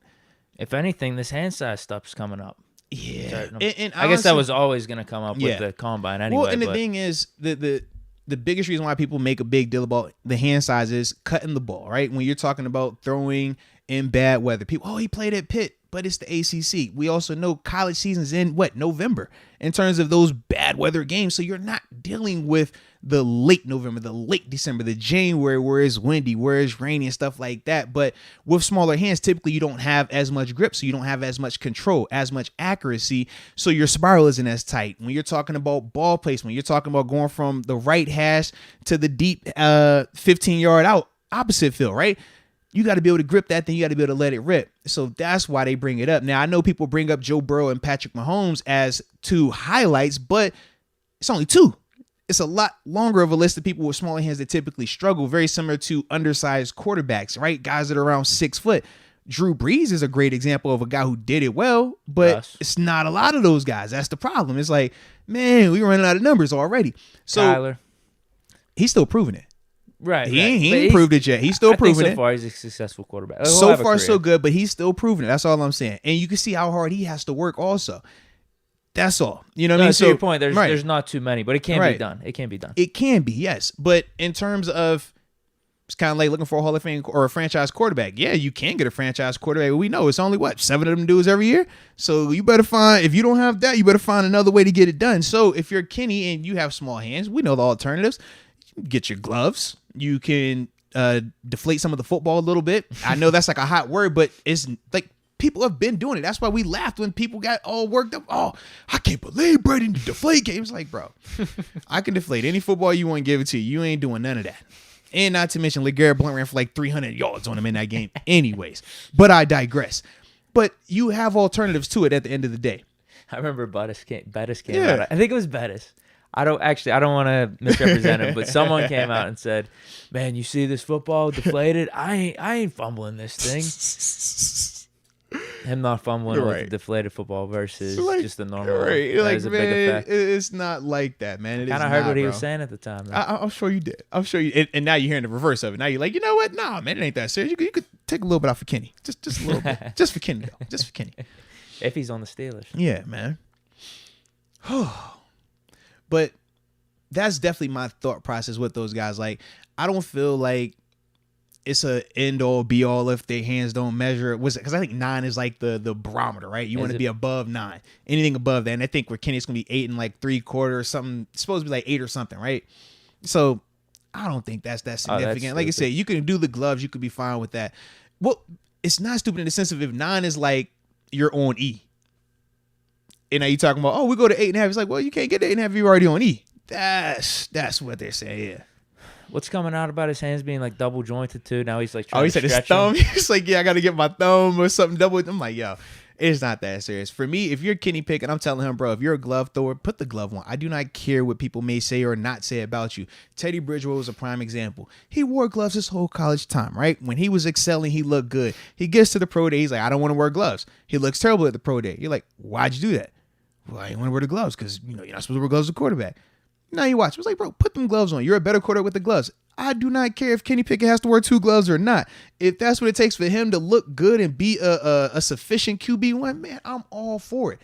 Because once again, for me, I don't care about like the mold or this is what it has to be. Because if that was the case, I'm not in the NFL. But for Kenny, man, he could ball. So it's like, bro, if you could ball, man, just do whatever you need to do with the gloves and you'll be fine.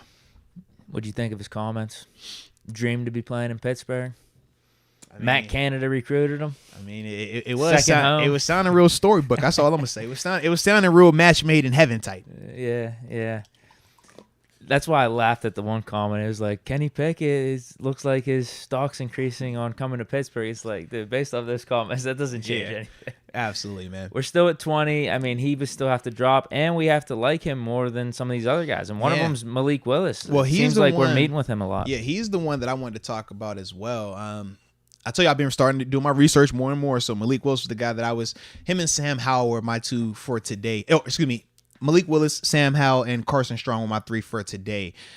Just, my preliminary evaluations of him. I like Malik a lot. Just in the sense of, I think he throws the ball really well. I like his deep ball, but the athletic ability, it jumps off the screen. I definitely think like he's the best in terms of his mobility. I just don't know if he is going to develop and be that Lamar Jackson type in the sense of, like, when you watch Lamar run, Lamar is like lightning. It jumps off the screen. Right. Whereas Whereas with Malik, he is elusive, he's fast, but it's not like blazer. And he takes shots. That's the other part. You don't really see Lamar take big hits or get hit a lot. Malik, he get hit. Now, he got great contact bounce. I think that, man, you watch him get hit, he doesn't really go down off of a big shot or the first hit. Usually he rolls off of the contact. He does a good job with that. But as a whole, I just don't like that part. I would, if I'm coaching, I'm telling him, hey, at the NFL level, this is not, Conference USA or the American Conference. These type of guys that are hitting you. These are NFL guys that are hitting you. They will put you to sleep. Get down, whether you're sliding or getting out of bounds. That's the one thing I would say with him. But I definitely like his game a lot. The more I got to watch more to see how much in terms of him passing the ball, where I feel about him. Because from what I was seeing, I like his deep ball. I think he throws a very pretty deep ball. I don't think his arm to me is as strong as like a Carson Strong or even a Matt Corral. I like his deep ball as well. Now, because we know, I feel like Kenny passing wise, I like him probably the best right now or up there at the top of it. But in terms of Malik, in terms of just quarterback play, I like what I was seeing from him total package, because he can throw at a high level, he can run at a high level, and the other guys aren't really doing it to that in both avenues. Right now with Carson Strong, he's a guy that I'm surprised isn't talked about a lot more. You see what I was saying? Because to me, I think he has an amazing, he has a cannon, bro. He puts me in the mind of a Josh Allen without mobility. When I look at him, I'm like, you're Josh that can't run. I think he's 6'8", something freakish big. And like I said, he is thick, but he can't move well. But it's not a deal breaker for me in the sense, because I do think that he is a good enough passer that he can operate solely out the pocket, but you just got to make sure he has protection around him. And he has to understand how to read the pocket, climb in the pocket. Brady's a prime example. Brady lasted how long? Brady isn't a mobile quarterback. Peyton Manning is another guy. How long did he last? You can get away with it as long as you understand how to climb in the pocket, as long as you understand in terms of your offensive line. Because think about it, Brady didn't have elite tackles, but he knew, okay, if they can't protect every time for 7 seconds, I'd need to get multiple drives or multiple, I need to get multiple first downs to keep the drive going, and then I could take my shot. He understood that, and he implemented what? I'm a drop back, quick passing game and underneath you to death, and then take the shot deep. Carson Strong could do those same exact things. So for me, I was liking what I saw from him. I guess I got to watch more of him though. The last guy is Sam Howell. Now it's weird because I was a lot higher on him earlier this year / last year. The more I'm watching him now from this season, though, especially later on, I'm not feeling him as much, bro. Baker. Yes, that's and I've told you, I said I don't share the same sentiment of everyone where Baker's a terrible quarterback, he's the worst quarterback in this. Now I think Baker's a good quarterback, he's just not a great quarterback. He's in that same vein when you talk about your Cousins, when you talk about the not Tannehill. I'm trying to think of some more mid-tier guys where it's they're good, they're serviceable, or Jimmy G, he's another guy, right? It's they can make some throws. They can have an occasional game where they throw for 300, but it's not consistent enough. If they have a down game, you're going to need everybody around to be perfect. They're not force multipliers. When I watch Sam Howell, it's man, he's short. He's not as fast, but he tries to run. He tries to use his legs to make you play certain coverages and dictate stuff. And that's one of the things that jumps off about Malik. It's with Malik, he can make you dictate.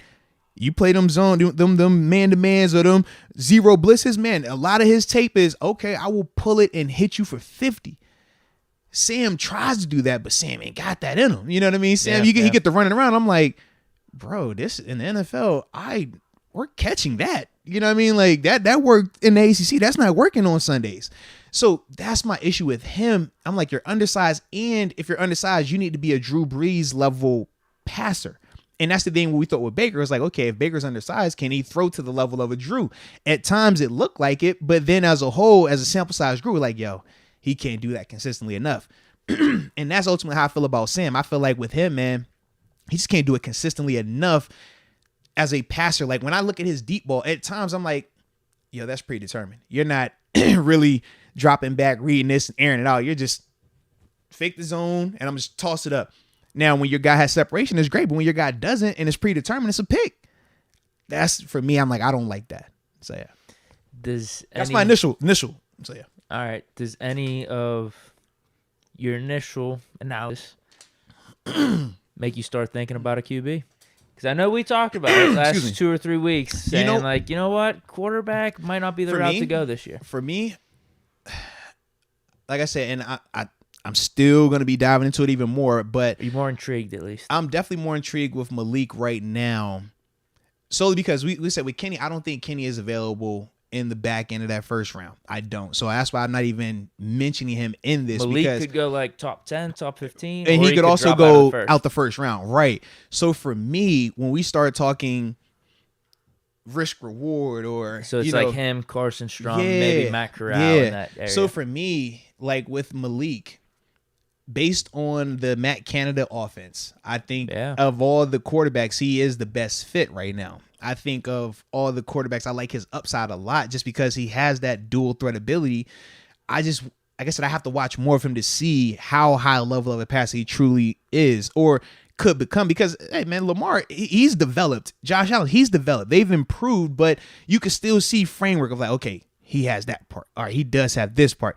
That's where I got to watch more of Malik to get that part of it. Whereas I've watched a lot more of the Sam Howell, and that's why you hear when I'm talking about him, I'm like, I'm not really liking it as much because I've seen a lot more of him now. And it looks limited. It looks like Baker. And I don't have an issue with a Baker, but Baker in our offense, that's not going to work.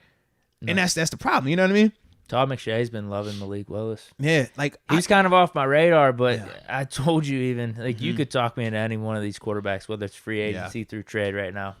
You could talk me into it. Like Malik Willis now, I'm kind of hyped. If we don't get Kenny Pickett because of all the upside we talked about, I'm seeing Michael Vick comparisons, especially whenever you bring up Matt Canada's system. Bro. It's like, bro, this could be kind of nice. Like, of all the guys. Maybe we don't wait a year. he is legit in the sense that his RPOs and zone reads, you better respond to that. You better believe is real because when he takes off. Were they doing that at Liberty? How much did you watch? No. They definitely heck, bro.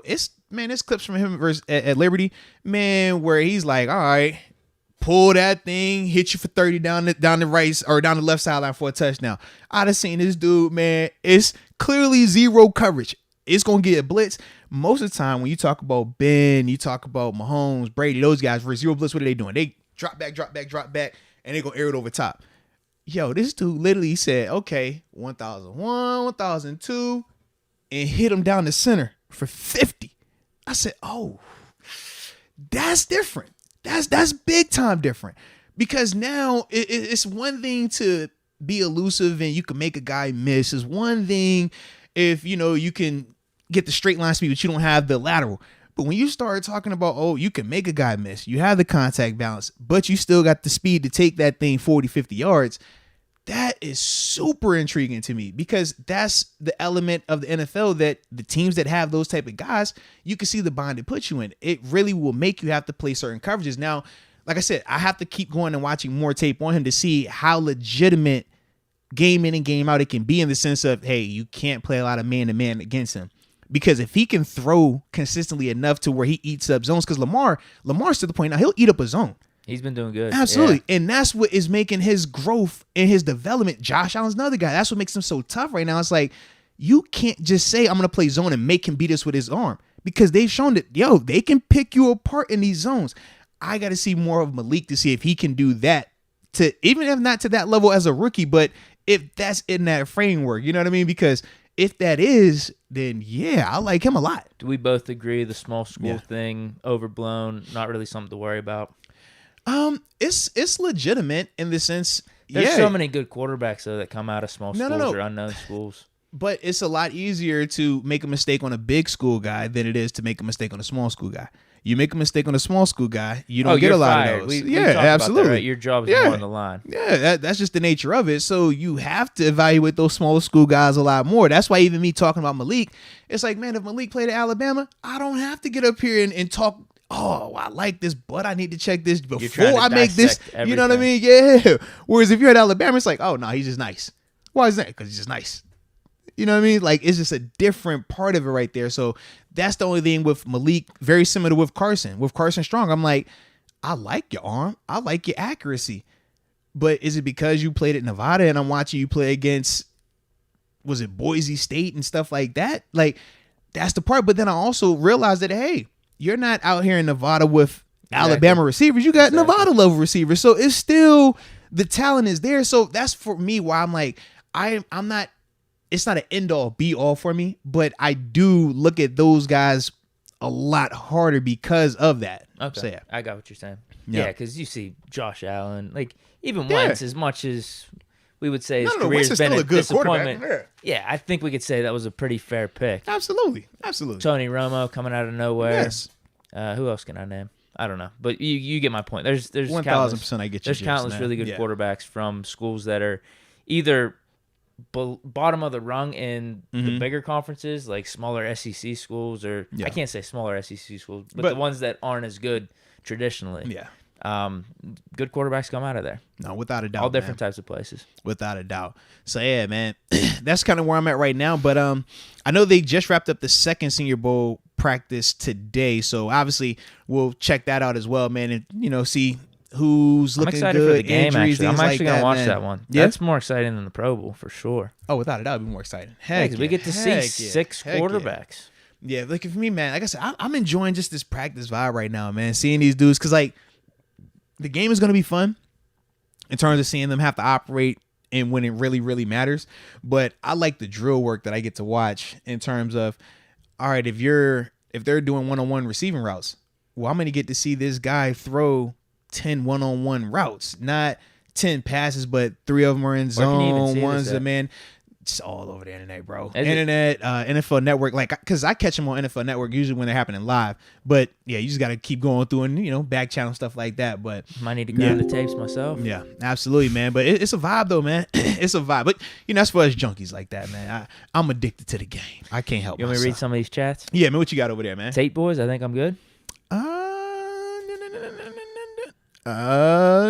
Yes, we're good. I'm good. Heck yeah, let's do it. It might jump on me, so you might have to take over. But he says, you see, the Bears hired Simo as the new O-line coach. Yes, that just came out. Now we need Munchak. Yeah, the Bears hired Chris Morgan, and the Denver Broncos, all reports are that Mike Munchak will not be retained with Nathaniel Hackett and his Farron Bradford says the same thing. He says, we need a new O-line coach now. Bears hired Morgan. Mm-hmm.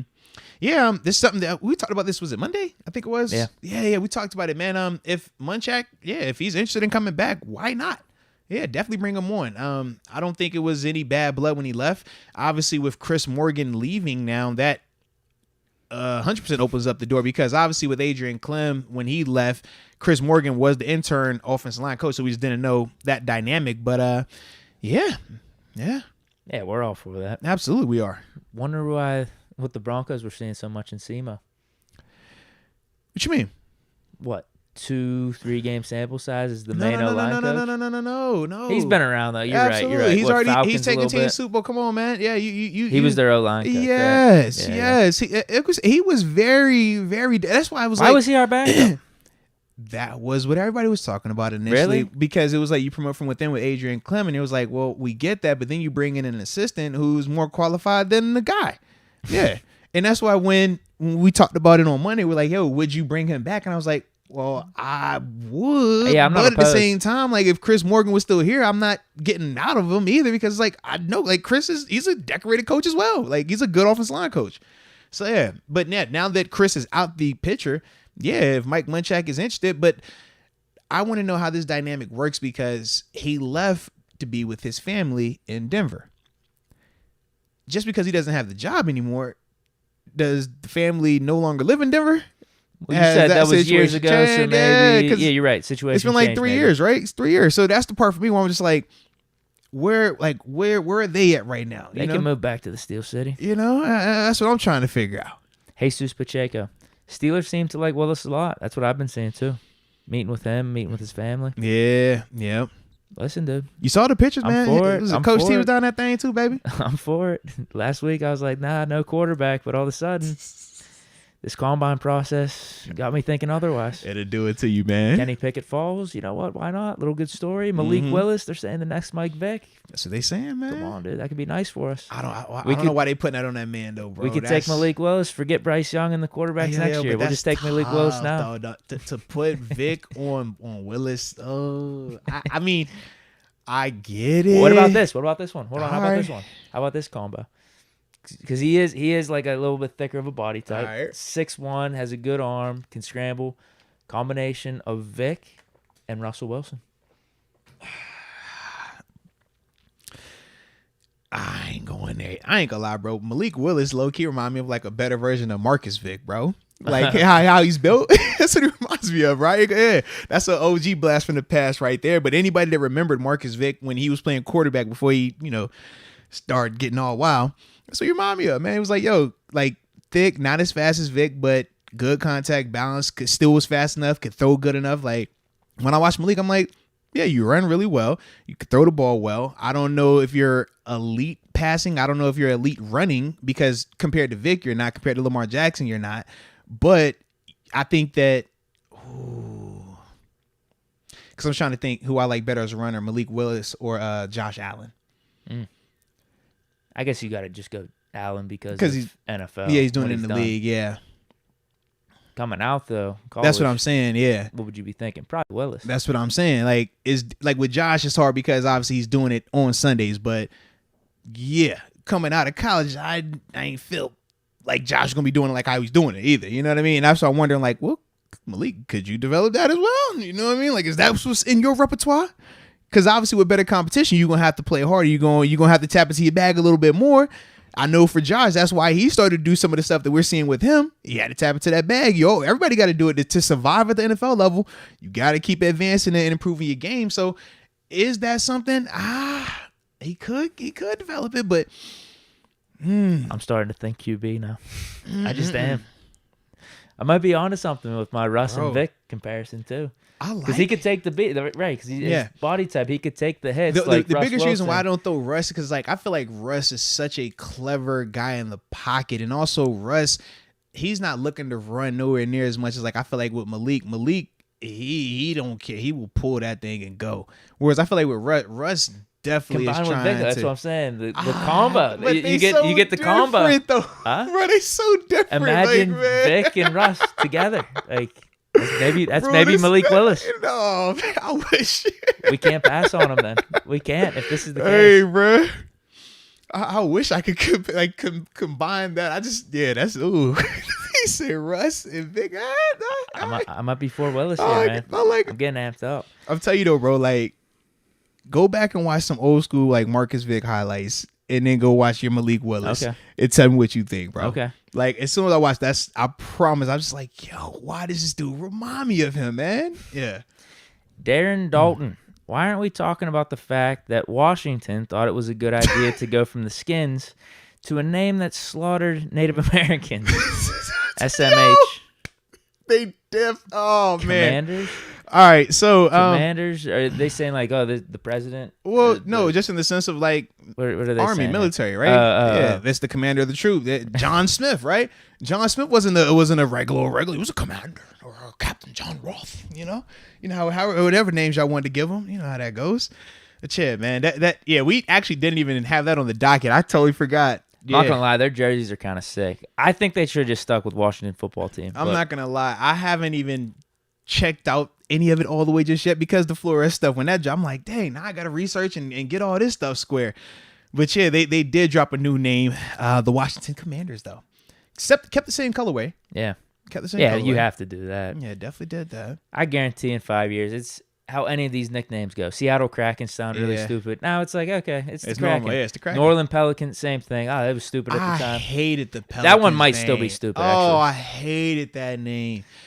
Whew. Mainly just because I want them to move to Pittsburgh. Well, I felt like that about Charlotte when they were the Bobcats. I was like, yo, you're the Hornets. You've been the Hornets, then you stopped being the Hornets. That was a new franchise, right? Yeah. Mm-hmm. Was that expansion or did they move? Was that No. They were Charlotte at first, then they went to New Orleans. They moved to New Orleans. And that's when New Orleans came out. And Charlotte was the expansion? Yeah, and then Charlotte came back as an expansion. Yep. Gerald Wallace with them. Okay, we did. I forgot all about Gerald Wallace. Jesus. I think you should be at Farron, yeah. If we go QB, Malik is the guy, but there's so much room to improve the trenches on each side of the ball this draft. Mm-hmm. We have to capitalize. Left tackle, Penning. Guard, Saylor. Linebacker, Beavers. Okay. Linebacker, Muma. We know about Muma a little bit. DT Jones. Hella talent there. Nah, I'm with it. And hey, Farron, Carson man. Strong just threw a pick 6 too. Hey, I was gonna say, Farron, man, if you got a list of prospects you want me to check out as well, man, send it to moatswinners@gmail.com. Best way to get in contact. Best way to give me that list so I can go ahead and look at those guys as well, man. Let's go, UW. In terms of trenches, these guys are the ideal ones, in my opinion. OG, so offensive guard Tyrese Robinson, Minnesota right tackle Danielle Faileye, Boston College guard Zion Johnson. I did hear about him. UConn defensive tackle Travis Jones. Okay. I like it. We're all caught up on the super chats. I like it. So yeah, man, we definitely gonna tap into all them prospects, man. Got to keep it going. This is the fun time now, man. It's gonna be a lot of watching these young cats, man. I'm excited for the Senior Bowl. I am too, oddly. I'm definitely watching now. Yeah. I used to be like I don't care about the Senior Bowl type dude, man, because I didn't get the invite. I went Texas versus the Nation. It was dope. You know what I mean? That was the big three at the time. Now, I don't even know what the third one is now. Okay. Yeah, but that was it. So it was like, yo, I don't care about the Senior Bowl. But now I'm just like, you know what? Let's watch some Senior Bowl. Let's see what they doing over. I might eat me a Reese while I watch Senior Bowl. That's how I'm feeling right now. You know what I'm saying? Oh, yeah. Yeah, man. Definitely makes me want to grab a Reese's. Yeah. All right. What we have next? Oh, sticking with the college football scene right now. Big transfer, man. Former Oklahoma University freshman quarterback Caleb Williams just announced that he's going to be transferring to University of Southern Cal following his collegiate coach, Lincoln Riley. Now, this was interesting because obviously, for those that don't know, Caleb Williams had beat out Spencer Rattler, who was the supposed to be all-world quarterback, Heisman favorite, future number 1 overall draft pick. He beat him out this year, 3 games in? 2-3 games in? Became the starting quarterback.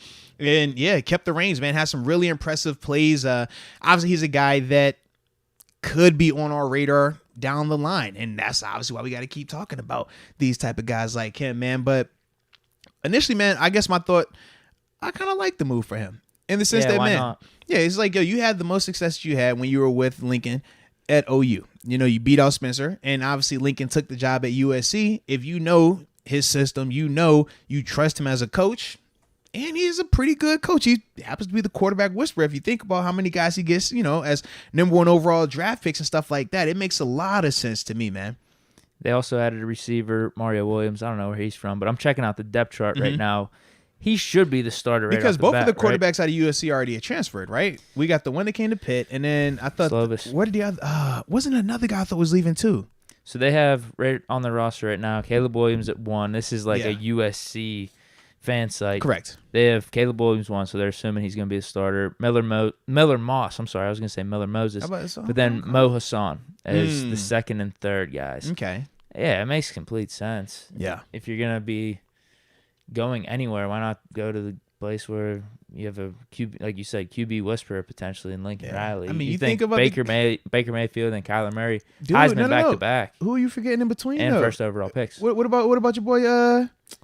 Oh man, Sam Bradford? No. Jalen Hurts. Yeah, he's the other one. Absolutely. Yeah. I was like, I couldn't remember. I was like, yo, he was the other guy. Yes. He had a good little career with Oklahoma. Absolutely, man. At that time, coming out of Alabama, him getting benched for Tua, man, was he going to be a late round pick? It was almost like the Pickett situation. No, seriously, yeah. He goes to Oklahoma, had a really nice senior year, or maybe 5th year. I don't know what you would want to call that for Jalen. And then he gets drafted in the 2nd round. Yeah. Now, for those that have not watched Caleb Williams, man, if you haven't, I strongly encourage you to pull up some of his OU tape. I mean, he can throw the ball, but he has good size in his running ability. He is like, almost kind of puts you in the mind of like a Cam Newton type quarterback, man. I think initially that's where I'm at with him, man, in terms of like a comp, like that style of player, in terms of like OG Cam, not new Cam Newton, like the old, like early on in Carolina, really can run that rock, man. And can improvise as well, man. We saw him do some of that, obviously, in some of his games this year, man. Shoot, got him out of that Kansas game, actually, with some of his improvisation. Yeah, so Miller Moss, there's no question Williams will be the starter. He was a 4-star recruit, freshman. So with what Caleb Williams did last year at Oklahoma, and Miller Moss is their second guy, there's no doubt about it. That's a good move at USC. Good program, too. I like it. No, I do like it for him, man. I do like it. I wonder what that means for Spencer Rattler, though, now. You gonna be the big man on campus? Or are you leaving too? Because I thought he was in the portal as well. Yes, he's in the portal. because initially with Caleb Williams, he entered the portal, but he was thinking about coming back. I guess that's some because rule in the portal where you could just do whatever. Yeah, the hell because you want. I thought for me when I thought that Spencer entered the portal first, and then Caleb entered after the Lincoln Riley news came out. Well, he went to South Carolina.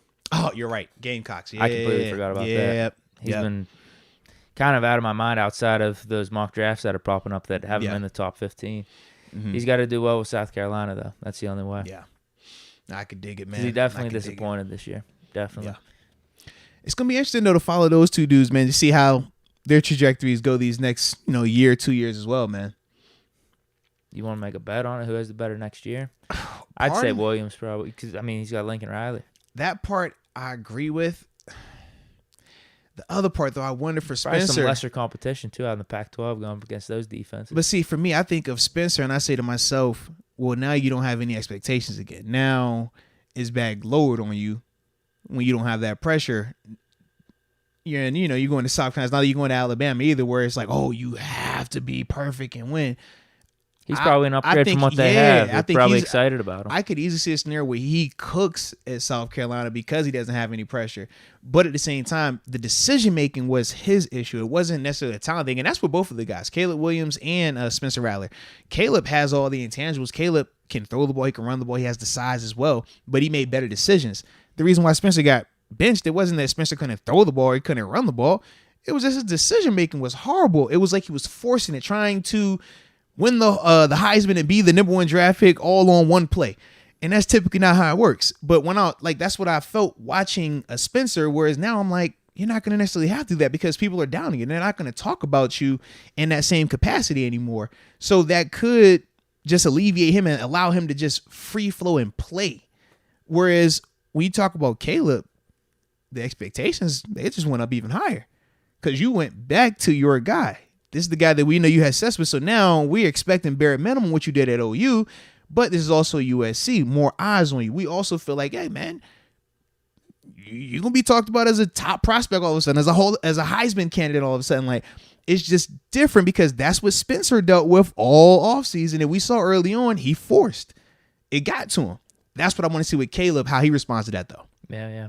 Because like I said, both of those guys, depending on how our quarterback situation works out, even if we take a Malik Willis, it's no guarantee that he works out. And in 2-3 years, we might be right back here like, yo, you know what? We need a quarterback again. Yeah, Rattler will be and then one year. Of these dudes, yeah. Williams would be, what, in 2 years? 2 years, yeah.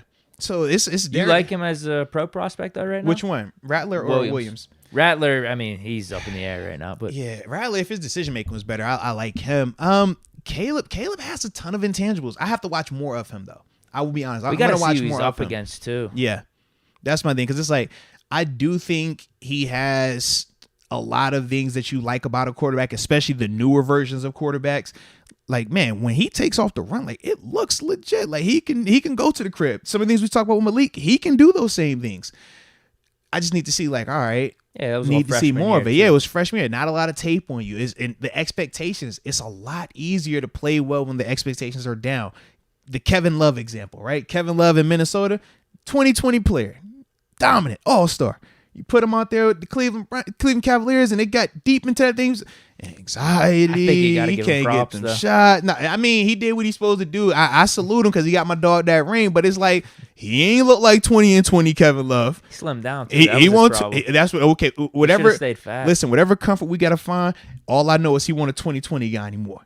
But he served his purpose. I think that's why, though. He served his purpose. I think he should have stayed fat. Well, tell him to get fat next time. You know what I mean? Nah, his career's done. Yeah, it's over, bro. It's done. It's over. But the expectations were different, though, man. Well, no, is he playing right now? I know the Cavs are secretly actually doing good.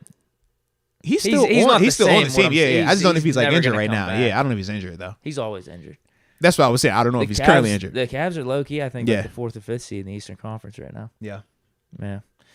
That's all we got, I guess, right? We got any more super chats? Oh, let's check, man. Let's check. I think we're all caught up.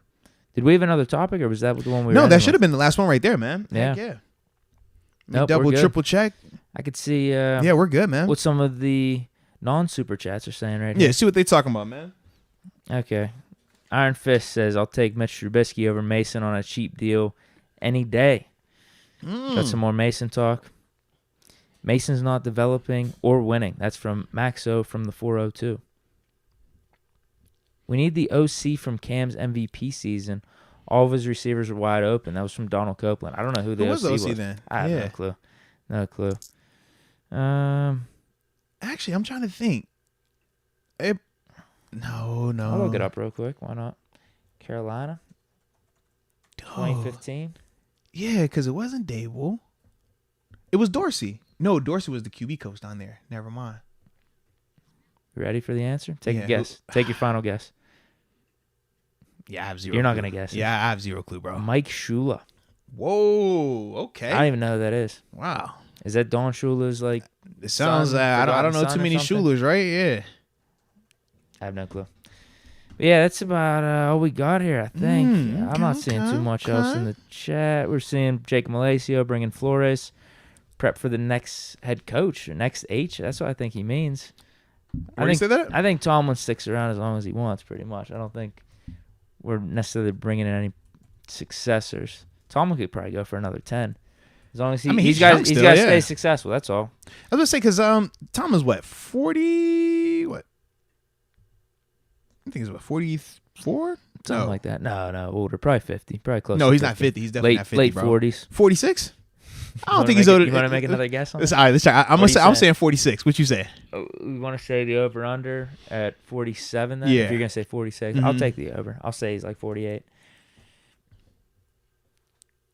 49. Interesting. Wow. Okay, I didn't know that. Nice. Yeah. All right. How old's Todd Haley? 42. Todd Haley? Yeah. No. I'm saying 42. If Tom was 49, Haley's got to be like. I don't know who was older between 57. the two. You think? Oh, Haley's old like that? I don't know. Haley be acting like he young at times, man. 56. Maybe. No, he 54. See, I would have never guessed that. You know why? Lives it up. One hangs out at Tequila Cowboy. The other one doesn't. I just, I'm sorry. I had to throw it in. I couldn't help myself. All right. But yeah. Oh, well, here we go. We got Farron Bradford says, how do you spell your email? But I just put it in there. Yeah. Moats right is winners@gmail.com. It's my last name, Moats, and then winners, because we're all winners. Yes, we are. Plural winners @gmail.com, baby. Yes, indeed. Yes, indeed. So, yeah, did you see? I'm trying to think. Got everyone? That's all got everything? Yeah. Well, shoot then. With that being said, it is game night. It is a Wednesday. Okay. So I got to go see baby girl.